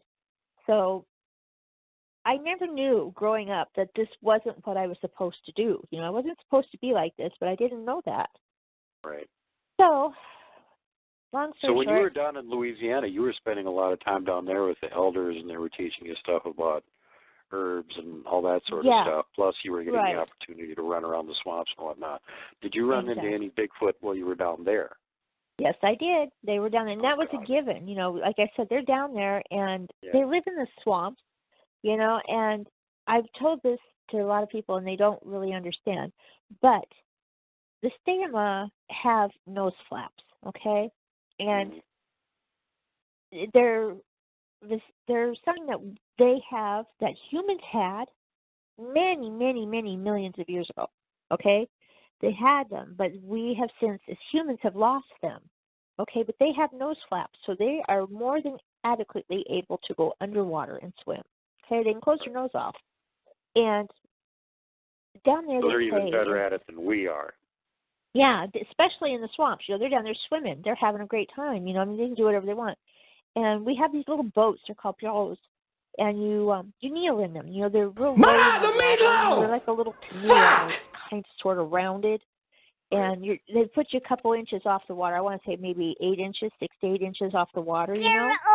And I used to take mine out in the swamp and, you know, with my little stick, you know, whatever I grabbed, to push me along. Sometimes I just use my hands, you know. I sit there and just paddle around and play around and things. And they were always there. I would see them. I never spoke with them or anything like that. But they would step out, you know, and show me that they were there. When I was doing it, they would be swimming, you know, in the water. And they would come up underneath the boat, you know, and because I would put my hands in the water, like I said, to pull me. And they'd reach out and touch my hands and things. But that was about it. You know, I would see them. You know, and I talked to them. I talked to everything. You know, even my dogs, my cats, birds, everything. I always do. To this day, I do. And I was like, you know, I'm here. I see you guys. You know, but they never had that interaction that I eventually had with my troop. Do it. You know, up here. So, how long were you interacting with your troop before you actually started speaking to them? So just started teaching do it. They started teaching me right away because we were having some massive issues with food. And what was not okay. What was not okay was to raid my chicken house and come running out with a chicken nest in your mouth, stuffing it in with all the eggs in it. That's not cool. Okay? We're having some massive issues here, okay? I'm like, no, we don't do this. A bit of a problem. You know, quail nest, there goes the quail, you know, with all the eggs. Yeah, it was not a good time. You know, fun time was not had by all. I'm out there yelling and screaming. My dad's shooting the gun off at him, and I'm like, Daddy, don't kill him. And he's like, I'm going to kill him. You know, I mean, it was bad. It was really, really bad. So at what point did Dad realize that these things were still hanging around and that, oh, horror of horrors, you were actually interacting with them? It took him about 2 weeks, and finally, my neighbor told on me. That's what happened. I must have scared the living hell out of your dad. Enough so that he stood at the top of the canyon and threw down 6 sticks of dynamite. Oh, jeez. Yeah. Hucked him over the wall. He was not very happy. He was like, I want it gone. And I fibbed because he asked me straight out if they were there. And I said no, but I was fibbing in such a way I was taught that if you don't ask the right question, I'm not going to give you a straight answer. So I did this. They weren't technically there where he pointed. They were further up the canyon. I wasn't going to tell, you know. And when he finally, what started him to realize, like I said, was the neighbor telling that I had told her. And she was an older lady, and she had 11 cats. And I would walk a couple miles down to her house with my wagon, and she liked rhododendrons. And in Oregon, they grow everywhere. Bueller. So I would fill my wagon up and take them up to her house and plant them in her yard for her. And we were talking, and I told her that Quijos's wife liked the white ones. Wrong thing to say. So that started that conversation, and apparently she called my dad. And then that's where interrogation came in for me, you know, and my grandmother had been called because of everything that had happened, you know, and it just turned into this thing where my grandmother told my father, you knew this was going to happen, you know, and she's going to do what she's going to do, and you better help her to understand. Well, my dad, being my dad, was like, no. That's all right. You explain to your granddaughter to quit hanging around to the Bigfoot, damn it. And this ended up, with my grandmother having to come stay with us because my grandfather was not handling it very well. My father was crazy, angry, upset. It's just a hard way to explain it. And my grandmother I can't even imagine being in his position. I would be so damn scared and freaked out for my kid. I don't know what the hell I'd do. Well, there's a point, though, where he had to learn to accept because when I was 6, I got grounded even worse than that time. And I wouldn't come out. And they make calls, they imitate everything. You can't tell them apart from other things unless you really know what you're listening for. And they were calling me to come out, and I wouldn't come down, and I wouldn't come down. And I had a balcony because I slept upstairs, and I stepped out on the balcony, and I yelled at him, and I said, "I'm not coming down." I said, "I'm in trouble," and I was upset, and I said, "And I hate you because you guys won't go away," And I was just being mad, being 6 and mad. And went back into my room and shut my doors, had French doors that led out to the balcony. And went to bed. I was mad because I couldn't do anything. And the next morning, my dad woke me up at 6 a.m. He said, "I need you to go outside and wash the house off." And I said, "What?" He said, "Get your butt up and go outside and wash the house off." I was like, "Who washes houses? It's Oregon. It rains. I've never washed the house, Daddy. What do you want me to wash the house for?" I walk out there, and my bedroom's above my dad's, okay? So you know what an A-frame looks like with the balcony upstairs and then the porch running around the whole bottom of it, and that's his bedroom. They had sat down there and thrown mud all over the end of the house. I mean, end. And then, as I stepped around the back side of it, guess it's an A-frame, someone, I never did know who, had climbed up onto the top of the roof, and they had splattered mud and handprints the entire way down the shake roof. Oh, so I had to stand out there and wash all that off with the hose, and I was just like furious, didn't understand what was going on, and by then my dad realized, she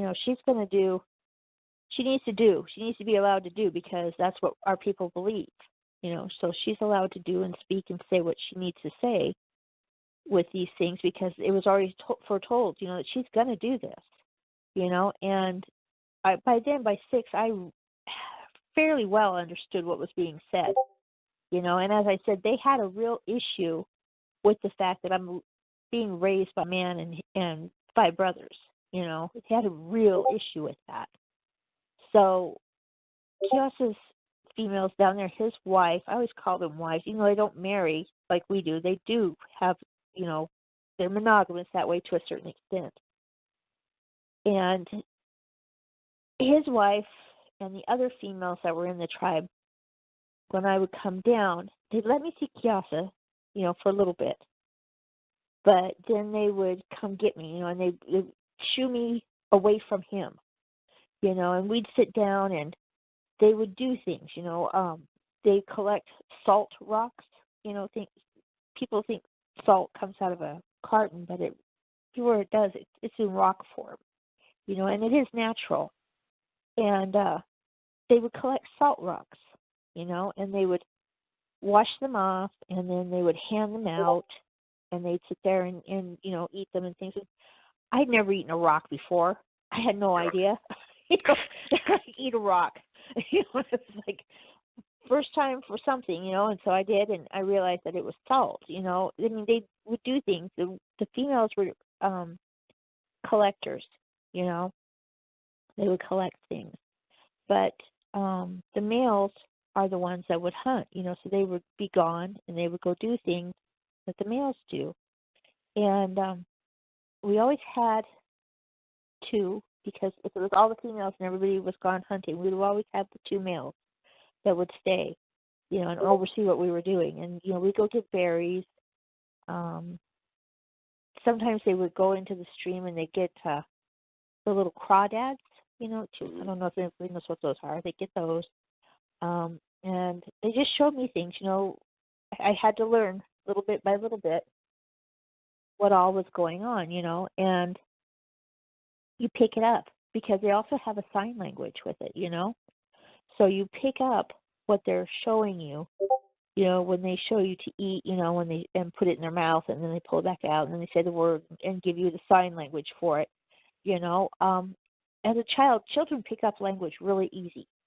Right. Really, really easy, and to these females, it was their job to take care of me, basically, they saw it as a way, I guess, to make sure that nothing bad was happening to me, right. by the men. So when I would come down, they would automatically, the moment I would come down, I would see Kiasa, and they would always stand off to the back so that they were there, and then they would come over and immediately they would start touching me, check my head, check my hair, check my arms. They were just things I didn't realize until I was much older.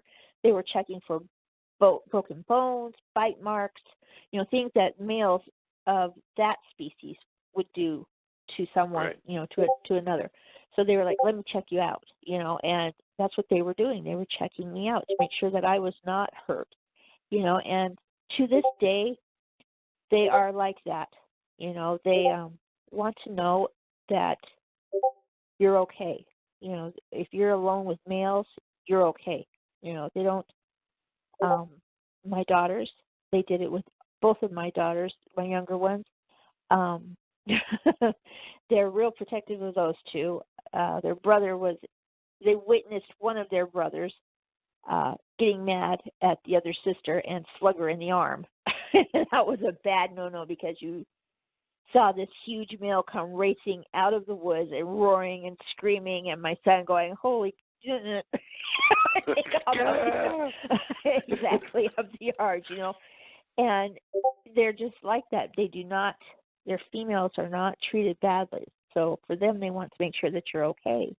And that I truly believe in my heart of hearts, after speaking with them now for going on 50 years, they just took it into their mind that there was this little female and they needed to watch over me, and it surprised them. I think it surprised them that I spent time with their child. I wasn't afraid of their child.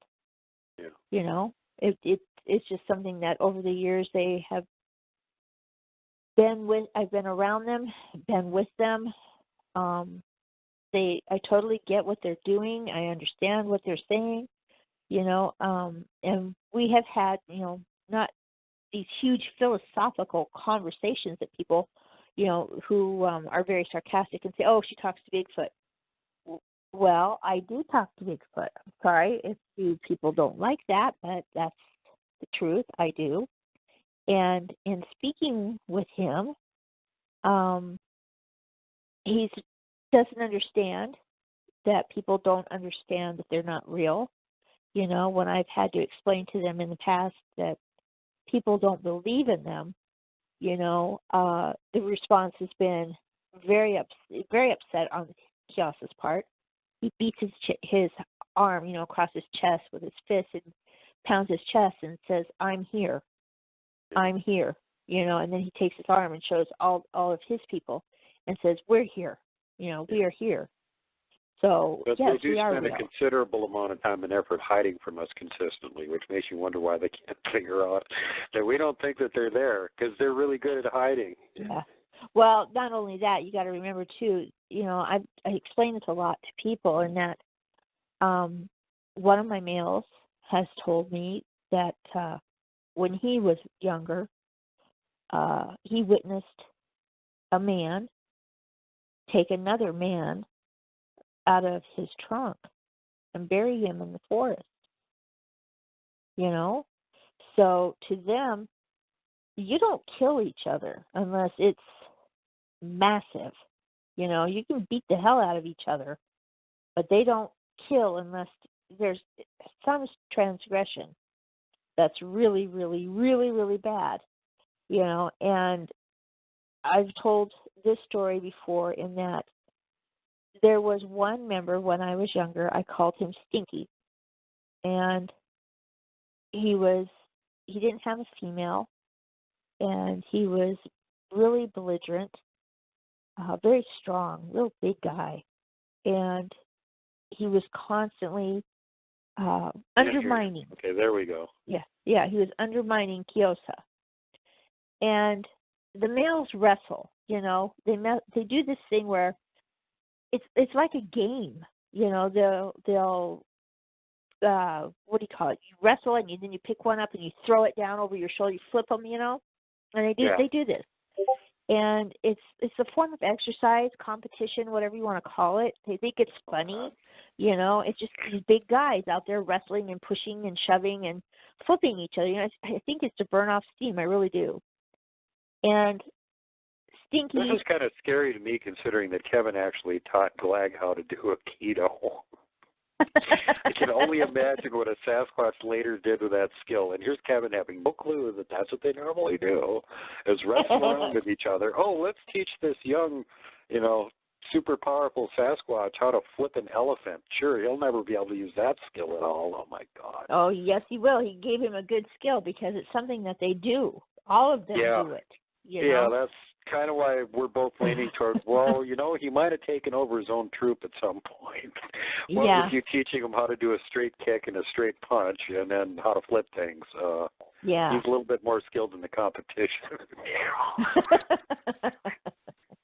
That's funny. I'm sorry, but it is. Oh, my God. I know. The first time he told me that, I'm picturing a Sasquatch stopping a Mack truck by punching it in the front, going, what were you thinking teaching him that? So, but again, he's a teenager, and he's like, well, my brothers are beating me up, and somebody was beating him up, and so I wanted him to know how to defend himself.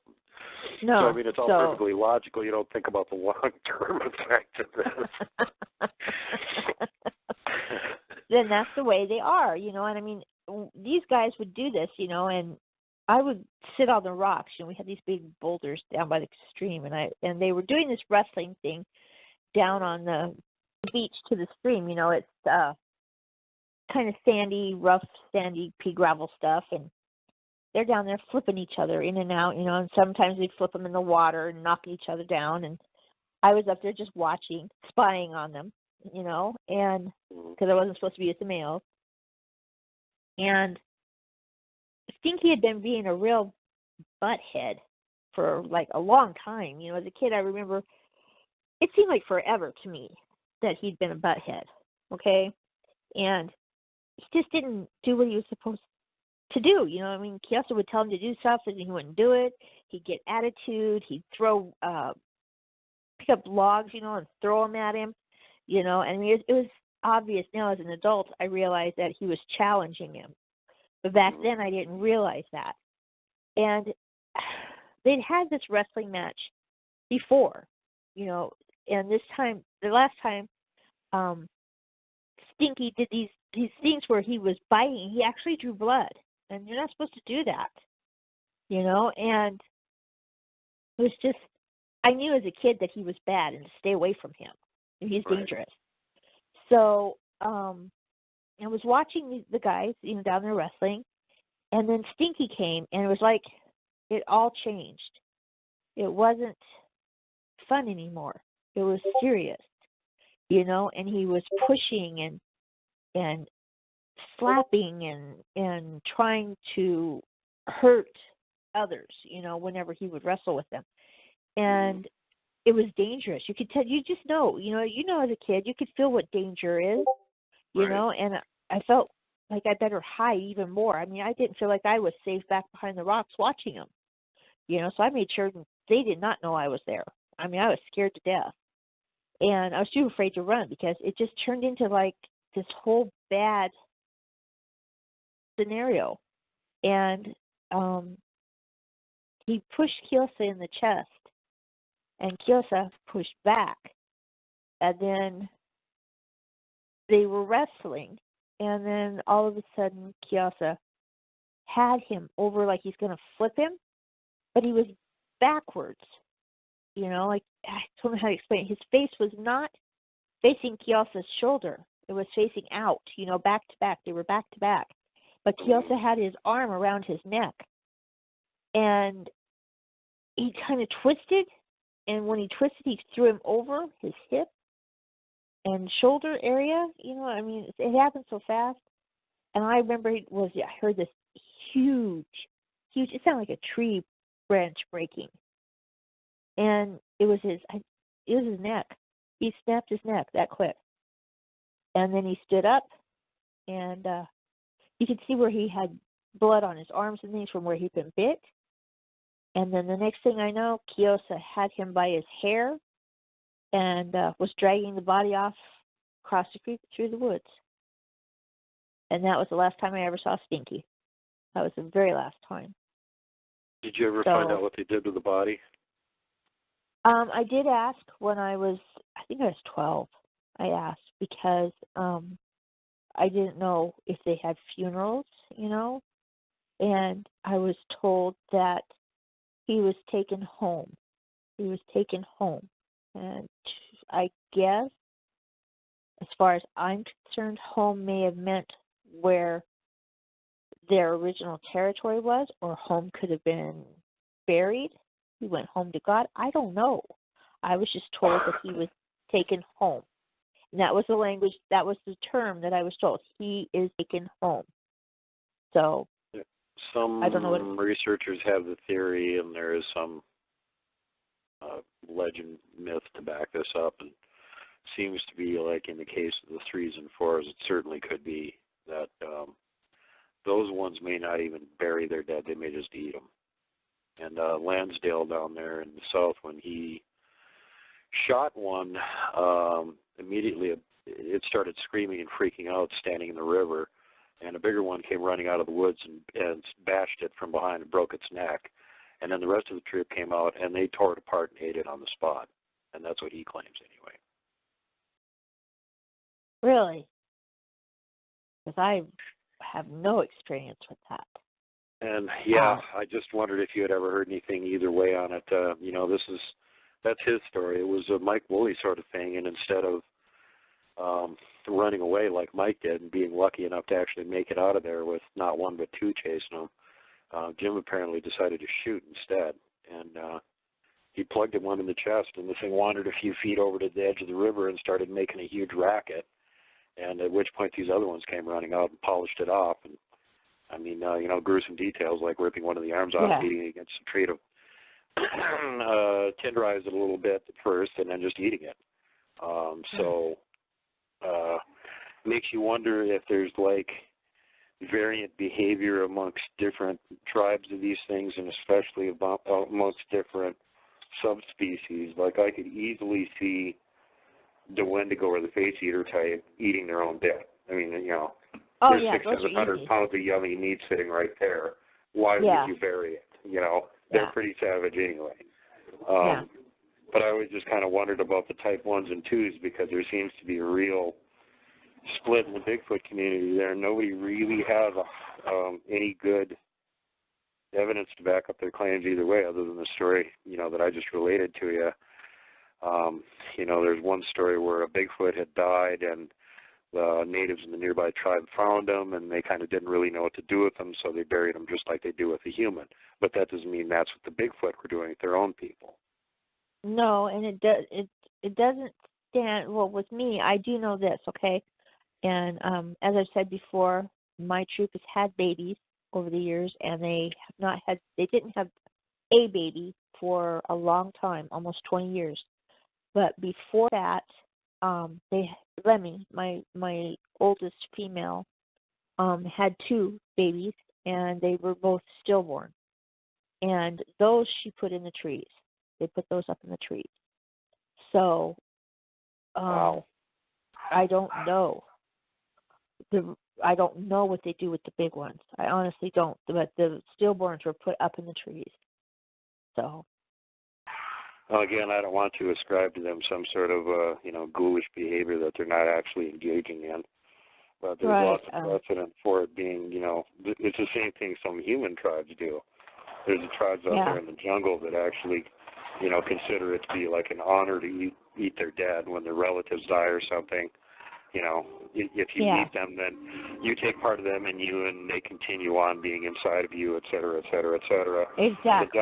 The downside of that, of course, is that it's also causing things like Kuru, a hideous neurological disease that's spread around by cannibalism, to go around and kill off members of this tribe, and it's very similar to bovine mad cow encephalopathy, mad cow. Yeah, it's very similar to that, only it's like a human version of it. And that's been directly linked to that sort of behavior. So again, if they are eating their own, I can see how that could have some bad repercussions in the long run, especially if they're like eating members of some other tribe that have some weird disease and then they get it. Yeah.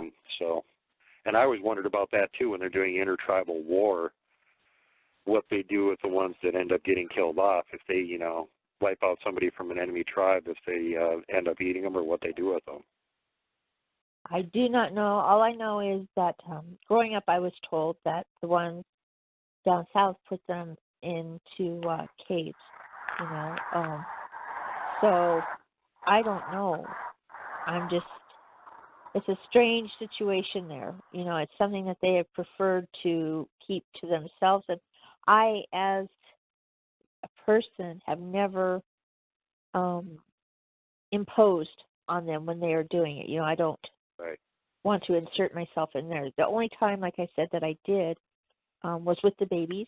And that was because by then I was a mom, and I felt Lemmy's pain. I felt it big time, and so I gave her the baby blankets for them, and she said that she would put them in the trees with them, So that's what I take it to mean. I do know that's one of the reasons I love you, Kat, because you don't make up anything. If you don't know for sure, you just say, well, I don't know for sure. I don't. Well, there's no point in me saying that, but I am going to tell people something that they may not want to hear. Okay, and it's kind of a good thing, but it's a bad thing to know. Everybody always says that they're looking for them. Well, I do know this about them. They like to take trees that have the big root system, and they dig down under the root tree, under the root ball, and they will put things in there. So you'll find a deer inside the tree, in the roots. You'll find cows inside of the roots. So, just things like that I have discovered over the years. If they don't want people to know they're around, they'll dig out. I can see that working really effectively as cold storage, too. Yeah. You cramp something in the dirt under the ground like that, it's going to keep it from rotting for a while. Yep, they like to store things in the roots, And like I said, I told people for the longest time that I ate cedar, it's the white stringy stuff inside the bark, and they were like, well, you can't eat cedar, you'll die. I said, no, they eat it, and they eat what we eat. So if they can eat it, I can eat it, and that is something I've learned over the years. Like you were pointing out, you have to take the leaves and you have to pound them with rocks to get the fibers out of them and some of the plants, and it's like, you can eat them, but you got to prep the hell out of them in order to do it. That's right, and so people don't understand. A lot of them say, "Oh no, they only eat this." I have news for you. No, they don't. They eat a lot of stuff. There again, they've evolved. And they've learned what they can eat in their environment, whereas you and I, if we were to take somebody out there and dump them, they would be like, I don't know what to eat. These guys have figured out to eat certain things, to counteract it with, other chemicals, other ways, like, for instance, the skunk cabbage was a good one, where I had seen them do it for years, and my biology teacher in college, I finally told him, I said, you guys all say this stuff is inedible. I've seen creatures eat this. And he's like, what creature? I said, well, look, you have to pound it, and take it and smush it with a rock and then slide the rock, like you're sliding a tube of toothpaste. I said, but if you do that, you break up. It was my biology teacher who told me, if you do that, you break up the the crystalline structure that's in it that actually causes, the gut ache and makes it hard for humans, will kill a human. He said, but if you do that, he goes, yeah, you could eat it. And I said, well, there you go. That's why they do it. Thank you. So thank you for telling me. That makes sense to me. It'd be like grinding up fiberglass with a couple of rocks and making it into powder. Yeah, and they can consume it that way. These guys have so much that they've learned to do, that it's almost scary. If you didn't understand, and if you allowed yourself to be scared by them, by the thoughts of what they can do, it is scary. I tell people this all the time. We've made the perfect environment for them, We've given water systems that, here's a good one for you, Las Vegas, Nevada. Water comes down all the way down from Mount Charleston, okay? They've got the little river that runs there. The stream turns off into streams. They've taken it through aqueducts. They bring it right through the city of Las Vegas, clear out past Henderson, okay? And in the middle of all of this, they've got it feeding a bird sanctuary. Okay? So I get a call one day because I lived in Nevada at the time, outside of Las Vegas, and I get a call from the bird sanctuary telling me, "Can you come in and talk to us?" And I said, "Sure, no problem." I go in, and what I go into is every coyote. Okay, along the trail through the bird sanctuary, they have these little buttons that you would push, and it would tell you about the animals in the area. It's for the little kids, and every picture they had of a coyote had been destroyed. These are tin signs, aluminum signs, and they've taken something has gone through and scratched it all the way through. Okay, scratched out the face of a coyote, and so they're like, okay, that was our first. We're wondering what's going on, and then, well, can you just get in the truck and go with us? We want to show you this. And I get out there, and they, do you see that? And I'm like, yeah, it's a coyote hanging from a tree. That's nice. And they're like, any ideas what this could be? Because somebody said that you're big but don't like coyotes. I said, that's pretty much what's going on here. And yeah, they're down here because why? Oh yeah, you guys have made this perfect. I said, have you noticed any depopulation going on? Well, now that you mention it, the ducks are being eaten. We've found a couple feet. We found a couple bills.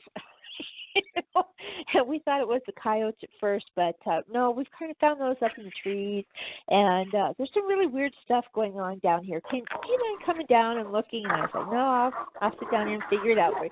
And that's exactly what it was. They had a couple of Steyama that had trooped through the desert and found perfect sanctuary, for them, because they had fish, they had birds, they had crawdads, they had snakes, they had everything they wanted right there, except coyotes. They don't want the coyotes, So it was like, I just want people to understand that as humans, we've made it so that they can stay hidden very easily. They don't want to interact with a lot of people because, they're watching us. And even if you have ones that just troop through, migrate through to another area, they still watch. They're just like us. They watch people. They watch what we're doing, and they see how we are, and to them, we stink because we smell of chemical. Everything about us is chemical. Okay, so that's not a good sign for them. They see how we, live, and we have animals around us, and we have people around us, and we're in noisy machines and these things. To them, automobiles are just chemical. They don't understand why we like those.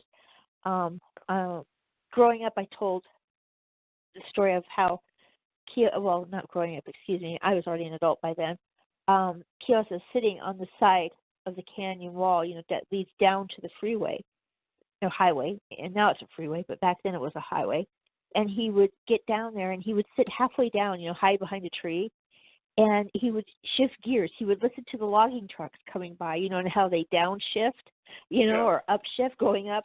He would sit there, and it was so funny as a kid. It was one of my favorite things to watch him do.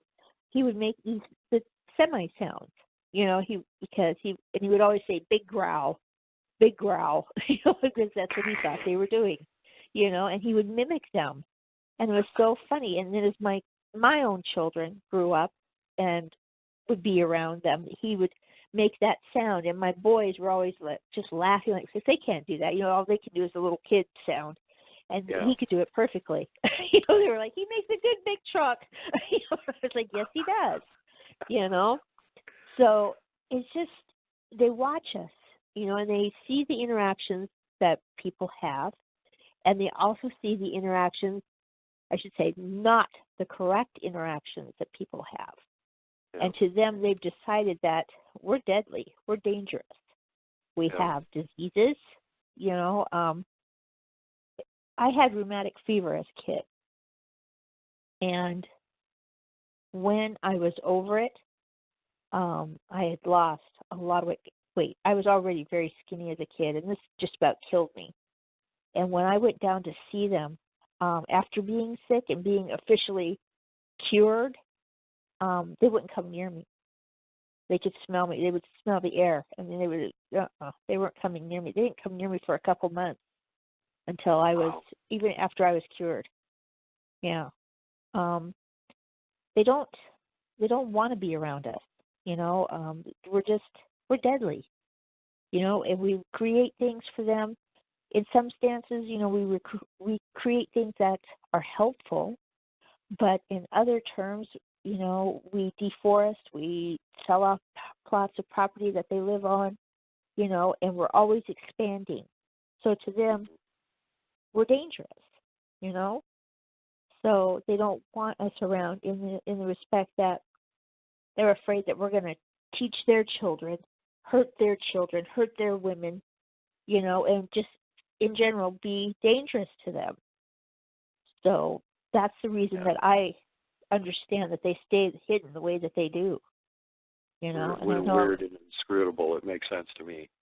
Yeah, we are. You know, and I liken it to I tell people, if you don't believe that they're out there, just remember that you can always go online and look up a book. It's called Ishi, I-S-H-A-I, and it's about the last Native American of a tribe that lived in California, and he lived on the outskirts of California, you know, downtown L.A. He lived on the outskirts of it, and they never knew he was there until he finally decided that he was going to come forward as an old man and step out and tell them about it. You know, that's pretty messed up. You know, so you had you know, people that they didn't believe were there, and they had been there the whole time until he was the very last one. You know, so. Yep. You know, speaking of dangerous things, the last time we had you on the show, we started talking about the stick Indians, and you started talking about the face eaters for a second, which we weren't on that subject, and we kind of switched back to stick Indians. And we never got to hear the rest of the story about you watching the troop of face eaters across the valley. And for those that are listening, this would be Type 3s, Gugwees. Yeah, they're not nice. So, yeah, can you share the rest of that story with us now? Yeah, I can. My group pretty much moves with me. They may not move at the exact moment that I move, but they will show up eventually. And I really don't know why. You know, I can only guess, you know, and as I'm not a researcher, okay, I'm not. I'm just a person who lives with them. And I believe that my group is able to do some form of telepathy. I don't know how they do it, how or why they do it, but they can call it for a super enhanced form of intuitiveness, maybe. But they really do, and they follow me where I've moved. You know, where I moved from Utah to Nevada, and from Nevada to Arizona. You know, they moved, and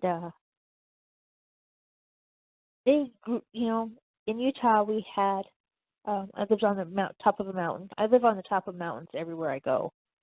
I like to see what's coming. And I had a fish pond, you know, where it was stocked with trout, you know, and you could go up there and my boys could could fish and do whatever they wanted to do. And we were up there in the valley. There's a deep valley that separated the mountain that I was on. There was a valley, and then across the, you can call it, I don't even want to call it a ravine. It's much wider than a ravine. It's a valley, you know. It's I don't know. I want to say like half a mile, maybe a mile across. You know, it's where it V's down, and we were sitting on a ledge there, and we had collected a bunch.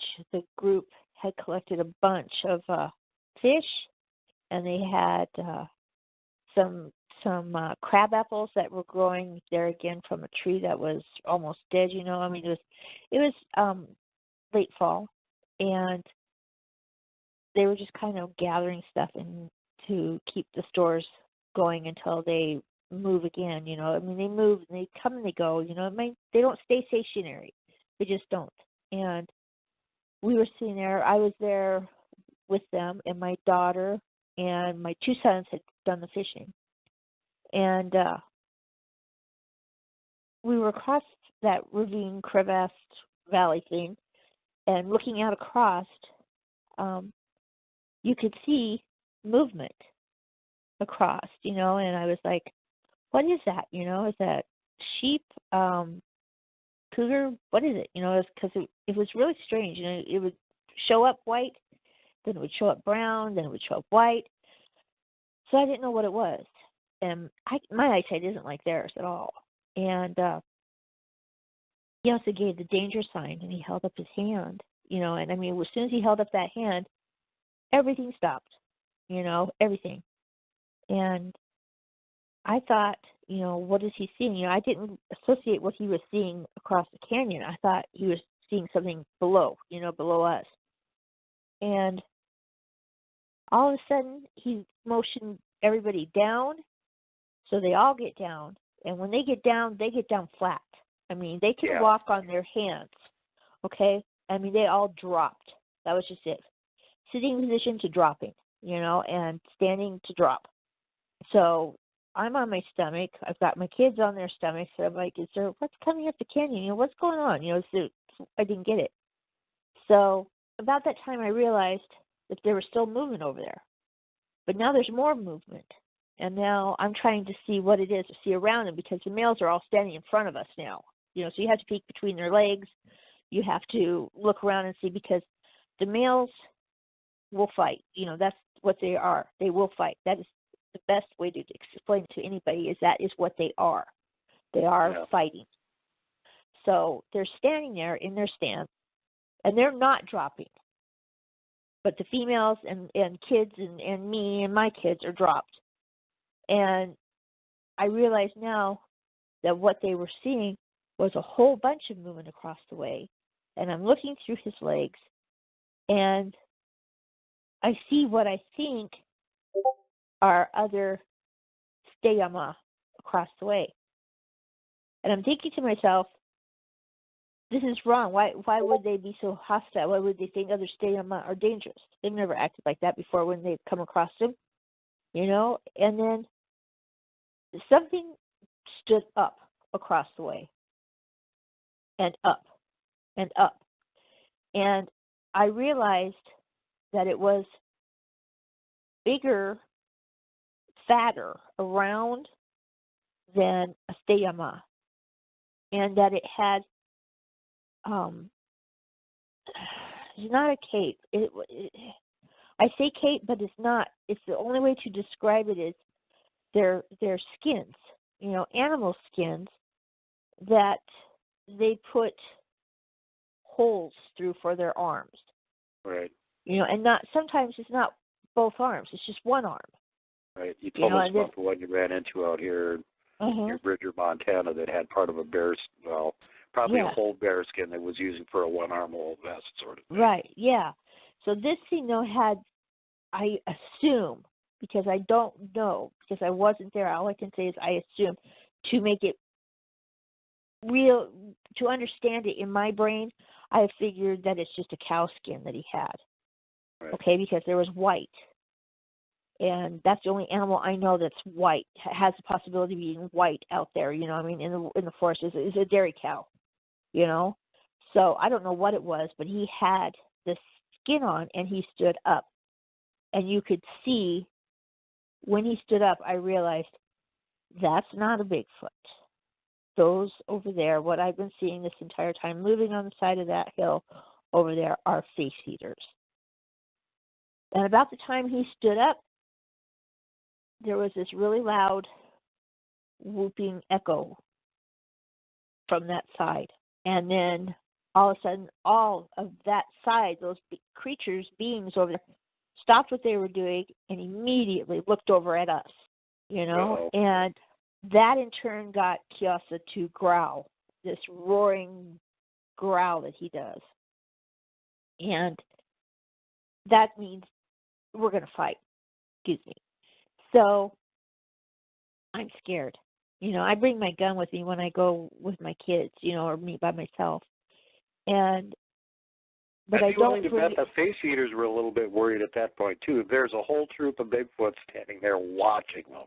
Yeah, watching and they're not them. happy about it. No, and I don't bring my gun to the meeting place with the steyama. My gun, you know, I stop and drop my gun off and then go forward to meet them. Right. So my gun is probably, I want to say, 1/8 of a mile away. Okay. And I'm like, oh, crap, I got to go get my gun. You know, I got to get out of here. I got to get my kids out of here. And as soon as that roar came out of Kiyosa, the next one in line, which is Scunny, the one that I don't get along with, he's the next biggest male, he roared. And then it went on to Nali, and then Apap did it. And they all did the roar in sequence across the way to them. And when they roar, their hair stands up. You know, it actually stands up, you know, like a cat or a dog, you know, the line of hair. But this is their whole body. It stands away from their body. I don't know. I've never understood why it does it, or it was just to make them look bigger, or how they do it. You know, they have the ability to do it. But that's what they all Have you did. ever seen, just, you know, a side note here, have you ever seen the video of the alligators rumbling in the water and making the water dance on their backs? Oh, yeah, I grew up down south, yeah. Maybe the same thing going on there. Maybe. That's a very good thought, yeah. Yeah, that could very well be. And immediately from across the way, there was another whoop. There wasn't a roar. It was a whoop. And I thought, oh, God, they were going to fight. They're going to fight, and I'm going to die. I got to get my kids out of here. That's what I only thought was, I got to get my kids out of here. The females were starting to back away with the kids, and they were climbing up into the trees. They took to the trees. And I had my kids, and I'm trying to make them stay down and move back and get away from things. You know, it's hard enough to do with yourself, let alone a bunch of little kids, you know, and I'm trying to get them back. Nali and Apap started forward, and they went straight down the hill. They went right down. They were going to go across. And then Kiyosa sent back the word run, and I ran. I had my kids running. And then the next thing I knew, 2 of my kids were being snatched up, literally snatched up and run with the other way. And that was my 2 girls. They took off running with them. And I had the boys. And they took to the trees, and they took my girls and went further down. And then right behind me was coming Kiyosa. And he stayed behind me the entire time. He could have outdistanced me easy. But he made sure that the boys and I got away. And then when we got down to the back side of that, where the fish pond was, excuse me, he went and explained that they have to run from those, because those fight and kill and eat. And more of those outnumber them and can kill them. Wow. So they run away from them. And I knew they were there. That was the end of the trip to the fish pond. My kids were not allowed to fish anymore. They had to be back down by the home where I knew they were at, because once I knew the face eaters were there, I started looking around. You know, I mean, it gave me cause to do this, and I had felt safe there, and I didn't think I had to look around, you know. And then what I discovered was really disconcerting because going down, it was just a man-made road, you know, dirt-rutted road that we had taken with 4x4s up to the fish pond, and then overgrown off to the left was like an old overgrown dirt track, you know. And I was like, one day, I don't know why I went down that way. I'd never been down it. And I said, well, I'll just go that way. You know, I'm looking around. I'm curious. I want to know what else is here. You know, how far over? Do they come onto my property? Do I need to be concerned here? You know, do I really need to be concerned? Yeah. And I got back there, and it was probably about the size of 2 houses put together, was an entire, like, little cul-de-sac, and that's exactly the way to explain it. It was the road dead-ended right there. This track dead-ended into it. It was all rock and big, huge rocks and trees. And it was the size of 2 houses, and it was full of dead sheep bones, dead sheep skulls, dead sheep feet. I had, there was some elk in there because I had elk that came down into my yard. They were there. They were all in various stages. Some had been there, obviously, years and years and years, to very brand new. And I asked Gus, I said, is this you? And he said, because I didn't know they would do that. I'd never seen that on my property growing up. And he said, no, that's them, you know, the others. And I was like, oh, my God. So now nobody goes back there. Nobody. You stay right down around my house, which is 1.5 acres. You know, you're right there by my house. And it was terrifying to know that they were up there and talking to neighbors on, you know, up the mountain. You have neighbors spread out, you know, and speaking with them as time went by. You know, their sheep were missing, their dogs were missing, you know, things were missing, you know, and I knew it wasn't my group doing it. No, the Uggies are eating them. Yeah, they're eating them. And it was a scary time for me because I really, you know, I had a gun in the garage, I had a gun out in the shed, I had a gun in the barn. It's like I had guns everywhere because I was not going to play games with these things, you know, and nobody was allowed out after dark. Nobody's allowed out before sunrise. You know, I have to take kids to the bus stop. So it's like en masse, huddling them all into the Suburban because I don't want them, you know, I don't want anything coming at them. So, yeah, it was not a good time for me at all with them. And I learned real quick what they were and what they were about. You know, they're not. What did the members of the Kios and the other members of the troop tell you about them? They are, well, they call those eaters of the dead. So, and they eat everything. Everything dead. Okay, that means. So, like we were talking about at the beginning of the show, probably including their own fallen. Yeah, and they eat, well, a big thing with them is carrion. You know, Steama do not eat carrion. Okay, they don't. I mean, if it's old, I mean, don't get me wrong, they'll eat roadkill if it's fresh. Right. Okay, but not old, rotting roadkill. No, and these guys will. They'll eat whatever, you know, whatever. And I need people to understand that. When I say whatever, it is vile. I do know that they, like I said, they'll eat their own. They'll eat. They'll come down to the garbage cans, you know, dumpsters around places on the edges of cities. Eat those. I had someone in Idaho tell me that they were coming down to a rendering plant. They render. Yeah, I the bet skins. that would draw them. What a stank. Yeah, they were coming there and eating. And he knew because he had several pictures of them. You know, he was like, do you see?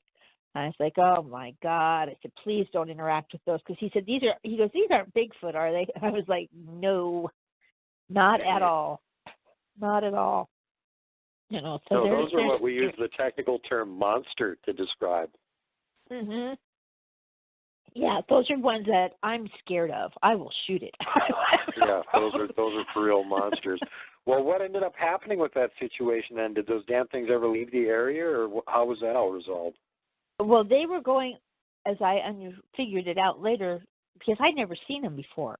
you know, Right. and they were traveling around that side to the other side of the mountain, over around the bend, which there was another city there. It was very small. I can't even call it a city. I call it a town. There was a town there.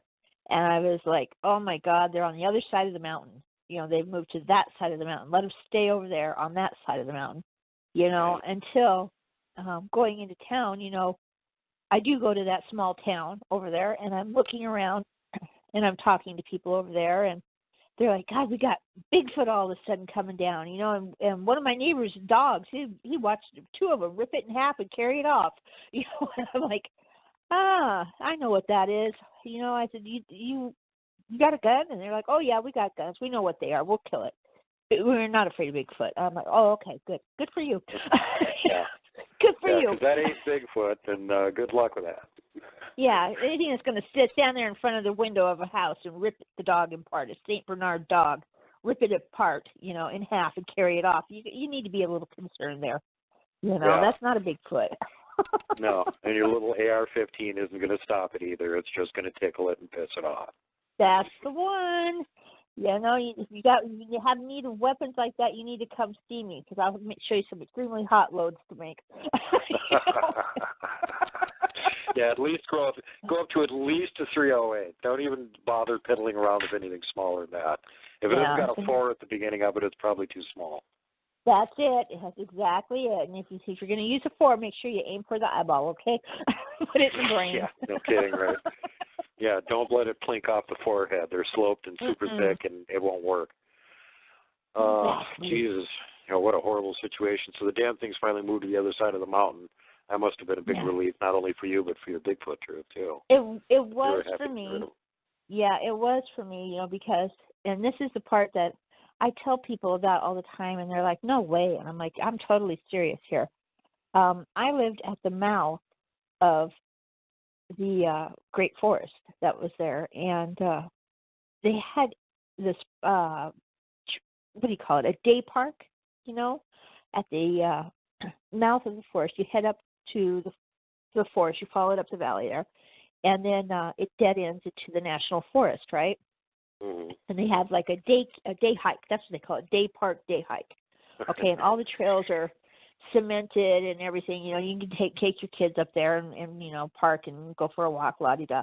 Well, they still have had a large number, an inordinate amount of women go missing up there, and in groups too, 2 and 3 women going up there, you know, and all of a sudden they vanish, you know, and me being me, I tried to do the right thing.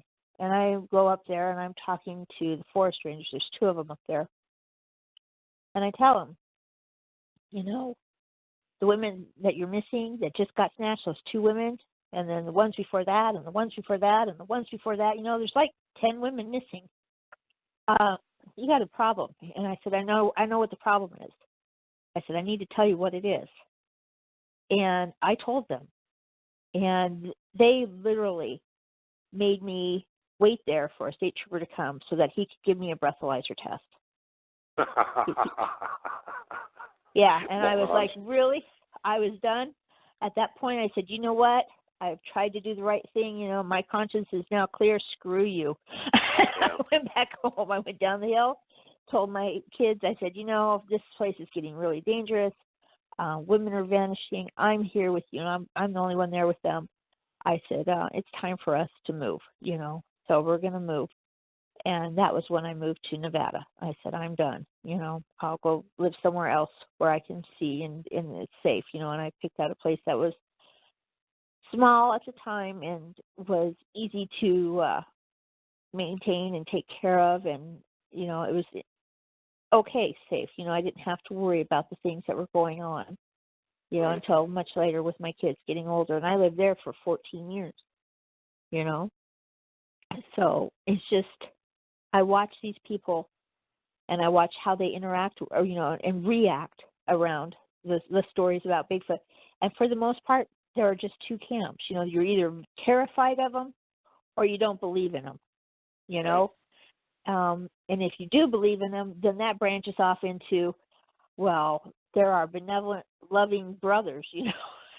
Yeah. And I'm here to tell you, I always say they may look like us and they may act to a certain extent like us, but their emotions are not us. Okay, they are just not. Things we find funny and amusing, no, they'll go over like a lead balloon with them. Other things that they find amusing would be terrifying, are terrifying to us. It's just they're just people, and they're a different type of being. I have said before that people always come at me and say, well, do you think they're what's going to evolve next into the next race when the world comes and goes, and blows itself up? And I always tell them, these guys that are here now, they're de-evolved. These guys, my people used to call them the sand people, and they had the ability to trade with other tribes. There were, like I've said before, there were other tribes that had one person in them specifically allotted to dealing with them, trade with them. For the most part now, these guys don't trade anymore. They don't trade with tribes at all. They stay hidden. They don't want to be seen. And that's not because they are dwindling in number. It's the fact that they have lost certain skills and they don't have a reason to maintain what they have already attained. So they're default. Losing them. So now you said